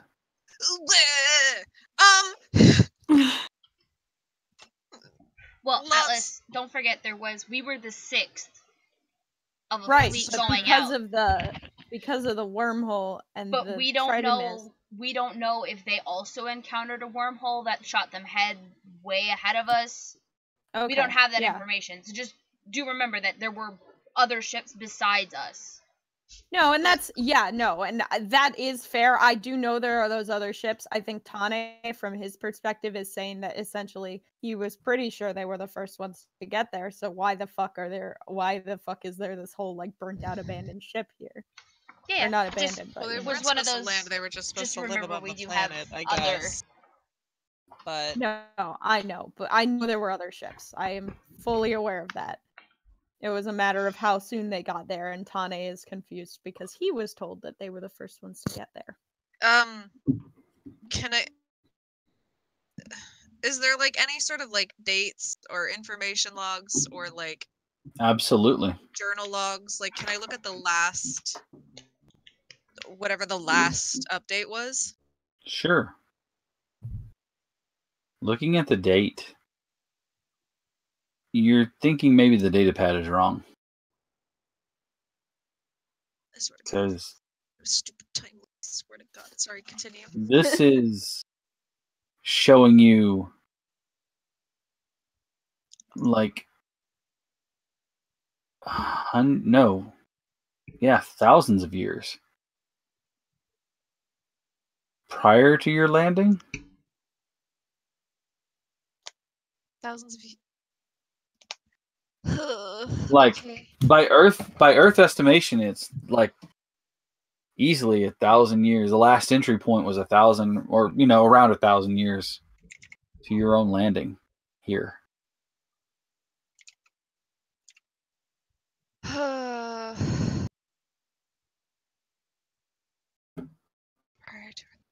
Thousands of years prior to our landing. Does anybody remember? No, I don't know.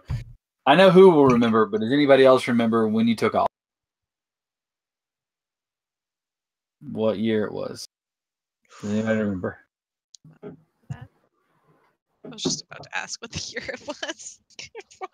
I thought Maddie, you had it written down. I don't have my notes back that far. Okay. You were in the 24th century, so that's 25.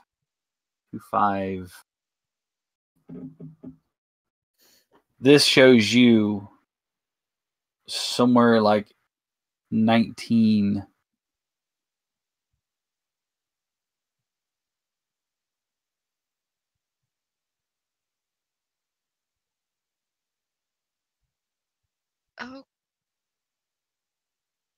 Okay.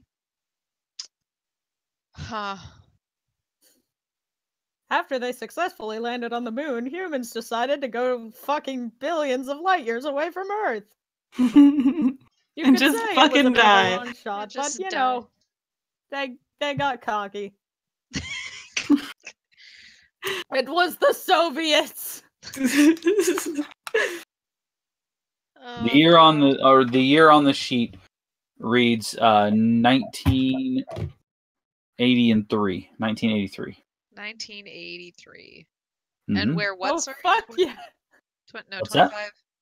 You were at 2518, actually. I wanted to put it like 500 years from now. Oh, We were okay. supposed to be the first people out of the solar system, right? Our series. You were not the first people out of the solar sixth of the system. series. You were the 6th colony ship. But it wasn't. the set of colony ships was the first leaving, though, right? Yeah, as far as you know, yeah. I would have the information of when like all the other ships took off, right? That seems like it's not. If that seems like it's too far back, right? 1983. Oh, yeah.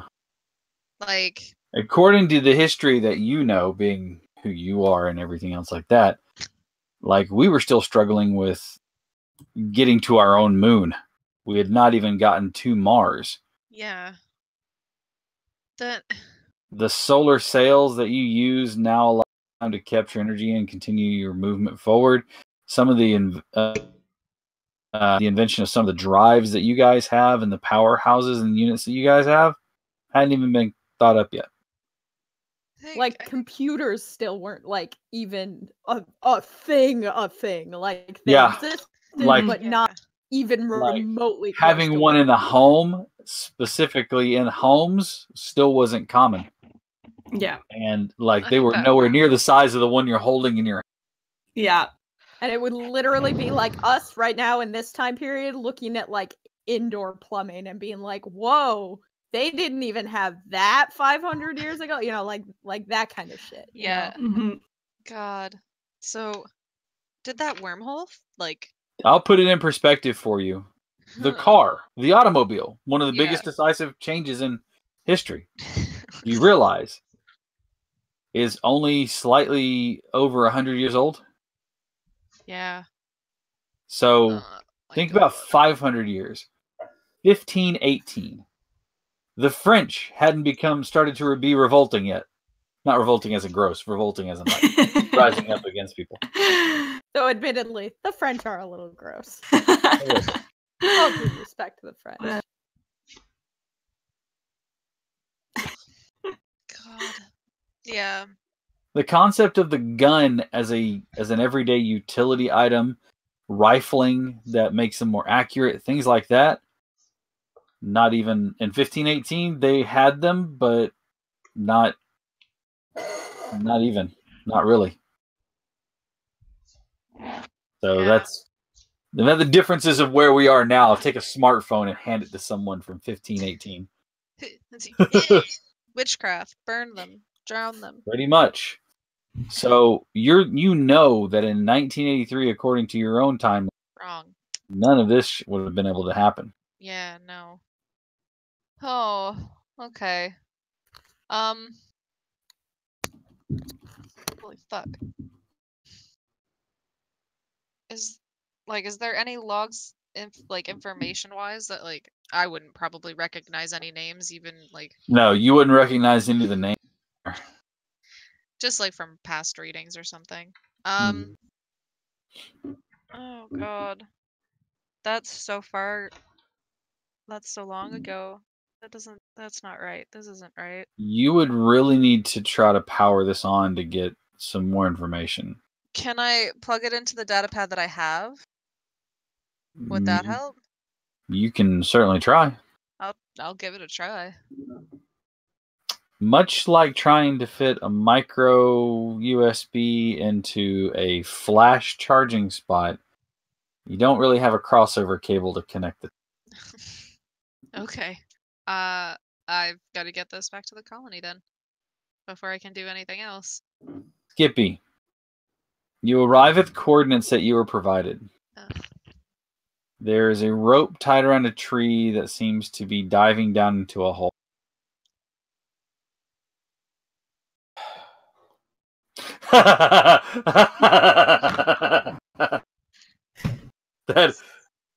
Yeah. Man, Skippy's like, I should have never gone on that guy. I regret everything. Stay at home.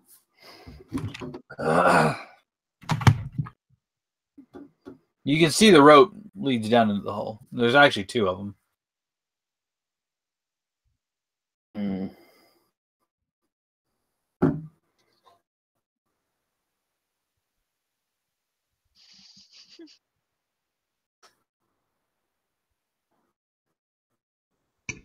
Trotimus, are you capable of climbing down these ropes? Of course. Any problem with your extremities yet? No. Doesn't seem to be affecting me. I think the alloy that I'm made of is hindering their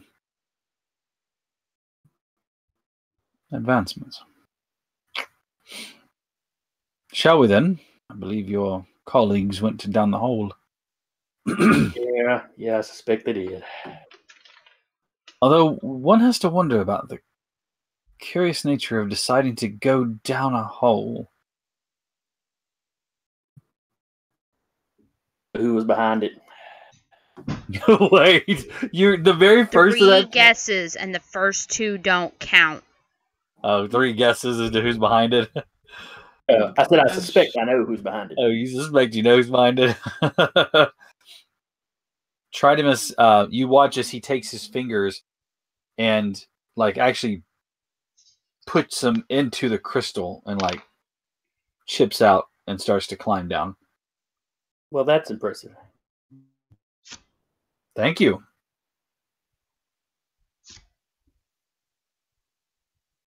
The guys who are carrying all of their gear are looking at you, goes, I thought we were cutting down trees and stuff. That was what I assumed the problem would. I don't I did y'all for. I don't know about climbing down a hole into God knows what. Yeah, I'm not planning on y'all monster's butthole. All we know we're climbing into. From down below you hear, I can quite assure you that it is not the sphincter or the anus of any creature. It's simply crystals.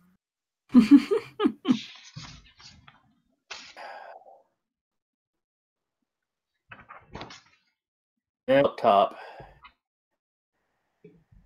If we find them injured down here, we'll need somebody to help haul them up. Here.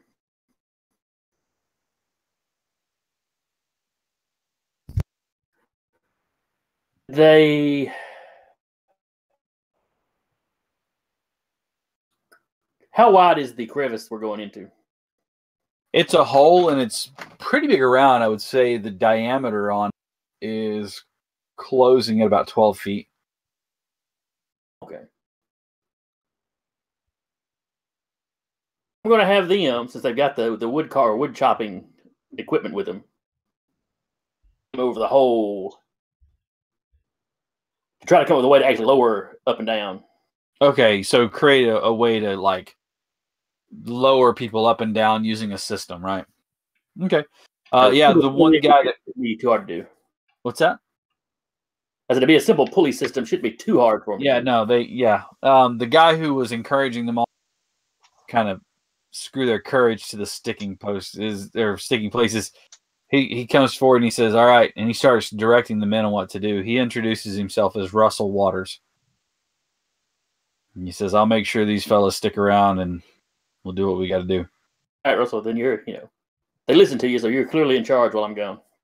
He says, all right, understand. If something goes wrong here, I apologize, but we're going to cut out. Your first concern is your men. Exactly. Good luck down in the ground there. Thank you much. All right. I'm carefully not mentioning to him that, if they leave, there's nobody to fly the ship. Doop, doop, doop, doop, doop. He didn't say he was going to fly the ship. He said he was cutting out. They're leaving tools. They're leaving the ship. They're leaving everything. Just run. All right. You get down to the hole. It's like I said, it's easy enough to lope down through there, and you come down to the bottom. You see several tunnels leading off in different directions, but there's a rope that leads down one of them in particular. It's laying on the ground, but it's just laying there. You're welcome. Who needs a bread trail? Who needs a breadcrumb trail when you got a rope trail? An idiot. Yeah, exactly. Understand, I call him an idiot, but I love Tane. Oh, God, I know. absolutely. He's God, a he's- dumbass. All right. Tradimus, you take the just a lead. lovable I'll be dumbass. behind you with the pistol. As you wish. I assume that we're following the one with the rope. Yes, of course. Yes. I suspect that I know who is behind them going down the hall now, and he starts to walk in front of you. You guys follow the rope until it ends in a harness. The tunnel continues on in a V shape. It comes into a large room, and then there's another one that's going off. He can actually see my hands, so I can see it now. But thank you, Maddie. As long as there's only one path to follow, we keep going forward. All right. You are walking for quite a ways. Marilyn, Marilyn. you and your team actually make it out, finding another spot that you have to move debris from, but you actually find your way out through the crevice, and you're standing on top of the mountain's edge. Perfect. Okay. Well, at least we're out of there. Yes, but we have been gone for a long time. We should probably try to head back. I agree, especially since, and he kind of holds his hand up and looks over the mountain range. The sun hadn't quite yet set, but it's getting low. So while you guys are all on day 2, Marilyn's story is still on day 1. Oh, Time. Time is an inconsistent beard. All right. He says we can set up camp here. And he kind of asks the rest of the men. And they all kind of say they want to try to move down to the edge of the mountain, not sit up here in case that large god that you've created decides to come out of the wood. all right. That's fair. You all make your way down to the bottom of the mountain where you camp in tight, tucked in as best you can against the stones. Tane, Quentin, no, actually, hang on. That narrative's going to hold for a second. Nara. The evening passed with good news. The next morning, you kind of are still working on all of your reports when Paul comes in. He kind of leans into the door looking in your Doctor, we've got report from some of the folks that neither the captain's group nor Quentin and Tane's group have returned. And Skippy went out with those men and they're not back yet. We're not asking you to do anything. We're letting you know. But with Nain in that condition, the rest of the crew gone, when it comes to overriding decisions, that's on you. Is there a decision I need to be concerned about? No, some of us were talking about, well, not us. I'm not leaving this place because I haven't been given that order. But some of the people were talking about getting the group to go out and try to find them. But some of them are arguing against it. And for once, I actually find myself agreeing with Miss Park. who says that we've lost enough people and that we don't need to be sending more out after these children lost in the woods. Okay, well, one, they're not children. They're highly qualified personnel. And 2, Kim Park can go ahead and kiss my ass. Oh, well. And if she wants to What- insult my team like that, we can have words. And she's Oh, I not didn't gonna agree like with them. I didn't agree with what she said, but I do agree with the idea of not sending more people out into the woods. Absolutely. No. Okay. Nobody else is going out after them. They will be back. They're highly trained professionals. They know what they're doing. Everybody is just jumping the gun because we're somewhere new. This happens. I remember stories my fathers have told me of missions when they were off and doing their military career, and how people would go missing for days, and all they were doing was exploring and getting themselves fucking lost. And if we continue to send more people out, more people are going to get lost, and then it's just a huge shit show, and people are going to get sick and hurt, and then I'm going to have to deal with it, and nobody's going to like it if I have to deal with it. Mm-hmm. So, that being said,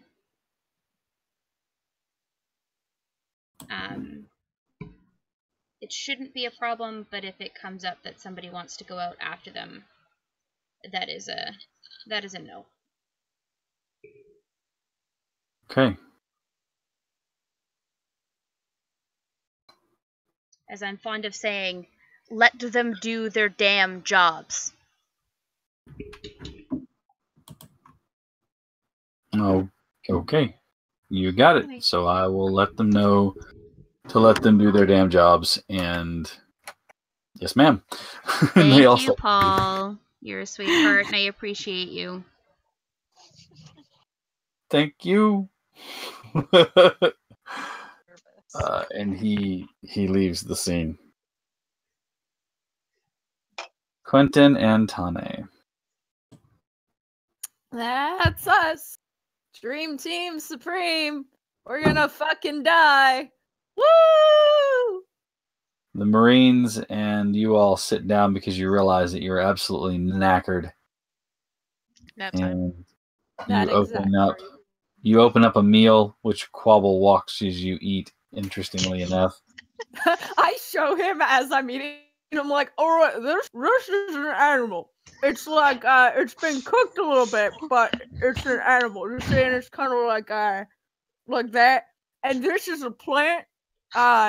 It's like it's been picked as frankly, these aren't really great examples.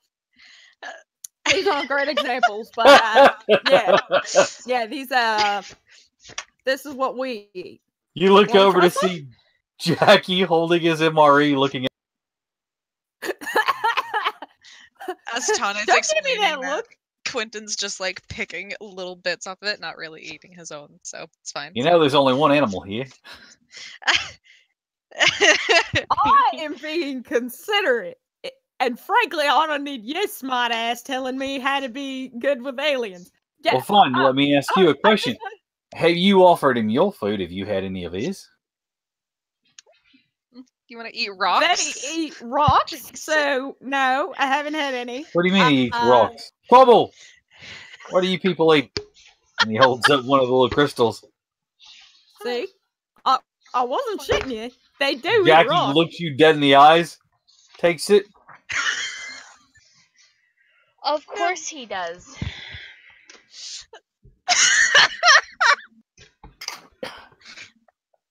You want to break a tooth then? Listen, did you chip a tooth, please? No. It's a little bit, like the very, very tip of it's broken off. And he looked at it and he goes, you know, it's a bit sour. Bet you're real Like real eating a fucking gobstopper. tough. Mm-hmm. Yeah, just You keep it definitely up. don't want to crunch down on it in the first bite. You lose all your teeth. Well, it's not bad. Now, I wonder if it's considered cannibalism, so considering your head's full of rocks, too. Oh! Yeah, well, at least mine's petrified. Yours is still full of shit. Thank you, Quobble, Oh, for the rock. Such displays of masculinity. I can't handle myself. There's a little chortling from some of the others as they're watching you just testosterone each other out. Like kind of out testosterone each other. All right. As you guys rest for the evening, Marilyn, your crew catches some Z's. Skippy, you guys are exploring further and further in. Nara, you're trying to keep the peace. And that's where we're going to go ahead and call it a little early tonight. Thank you to Atlas playing Tane, Jack playing Marilyn, Maddie playing Dr. Kalinar Morrison, Jason, who is playing Glenn Skippy, our ensign, and then we had V, who is playing Quentin. Thank you all so much for hanging out with us this evening. We had a blast on Monday, and given what we ended up doing on Monday, there might be some changes to the way the broadcast is done. So look forward to that in future episodes, because we might be getting some looking real, like a little more professional. We're working on it. Only a little bit. We're working on it. Come on. Yeah, I mean, don't make any promises, but don't hold I know there are very it. few of you out there, but if you happen to be catching this later on, this weekend, Lucky Dice Cafe is having their first annual trunk or treat. So if you want to do something fun and nerdy with the kids, come out. I'll be running something like spooky and appropriate. Not inappropriate, and appropriate. Oh, okay. On the 3rd and 4th, I'll be running at NerdCon, both Saturday and Sunday, as well as holding a panel, so you can come and learn about being a DM and getting more from your game and more from your players. These beautiful people here, I asked the question, what kind of topics would you like to hear? And they gave me some, so we'll be covering some of those things as well. Then the 9th, 10th, and 11th, I'll be at Lucky Dice Cafe, with the exception of Saturday, the 10th, from 10 to 1, I'll be over running at the Hamacon Minicon. I'll be running a game over there, and then back to Lucky Dice that evening to run a game. And then again on Sunday, I'll be back to run a game, as well as running one on Friday night. It's like, this is what I do for a living. Oh, wait. Wait a second. it is. Also, we might get some more shows coming up soon. I have to talk to some people and see what we can do. But don't hold any breath if any time, like in the next week or so. But maybe here in the future we can get some more shows. I think it'd be good to see Dire Bear broadcasting every night. It may not be all the people that you see here, because I know some of them are tied up damn near every night. But we can see some other people, some new faces. Anyways, that's all from me. I'm running my mouth long enough. What you got? So I'm pulling really quick. Don't forget to tune in next week. We're doing a murder mystery. It's a special short episode, regardless of what Maddie says. It is a shorter murder mystery episode featuring the crew of the Praetor. And I, with, hopefully with our good buddy Cap's blessing, it's going to be a short little vignette. It's going to be super fun. I'll be DMing because Cap will be out with the kids. So tune in, and then make sure to head over to Rambo's channel afterwards for a screening of her horror movie, which she was in and helped produce and everything. Yes. It's gonna be super fun. We're gonna have a great time. So come in and you don't have anything to do for Halloween. That's right. Yeah, hang out. Yeah. Have a drink. So the plan for next week is that we will run Atlas's game until Atlas can no longer DM for us due to whatever psychological reasons. It's gonna be about an hour and a half. Like I said, due to whatever psychological reasons. And if we start a little bit later, then we might start at 8 p.m. EST instead of starting right at 6 p.m. EST. Just to make the transition from event to event a little bit smoother. But I will talk to Atlas, and we will keep you guys informed. So, but yeah, on top of that, it'll be a quick off on this stream, and then it'll be about a 10-15 minute break while I get everything set up on my stream, and we will transfer on over to my personal channel, where we will broadcast the movie Tremble. Woohoo! That's exciting. I will be walking around with kids dressed as the Mario characters. Super Mario Brothers. Yes. We got You don't Emma. send us pictures. You know I'm coming to your house to kill you in your sleep, right? Oh, because getting me to send you pictures of my children is such a difficult thing for me to do. Like, Also, I never send pictures. I want to thank my best friend who is currently sitting behind me, as he was very polite and quiet. As he was very polite and quiet during session tonight. You're doing great. Calling you Beautiful. That is Meet the chips. soon. I have a personality again. That is my best friend Come on, Colin show from it. Colorado. He is up for the week, so Colin Rado. So it'll be fun. He's looking. But yeah, so that's all we got. Stay tuned next week for Atlas's murder mystery, And of course, we'll be back on Monday for Foundations of Adelar. We had a really fun, just kind of chill hangout session. If you missed that, So awesome. and thanks to both Maddie and to Jack, who will be working. I know Jack's going to be working on some things behind the scenes to kind of get us more organized when it comes to the videos. And again, all of these guys are fantastic. They all help me out. The art that Atlas does. Jason helped me keep my mind grounded at times. And then we've got V, who is just in here being a fantastic cheerleader, and then Maddie and Jack, who helped me run a lot of the things in the channel, in the Discord channel, as well as on there. So a huge thanks to those two ladies. But yeah, we'll be back Monday with Foundations of Adelar, and then again on Wednesday, where Atlas will be running the murder mystery, and then a movie starring our very own Maddie. So you guys tune in, and we'll see you then. Until then, take care of yourselves. We love you guys. Take care. Bye now.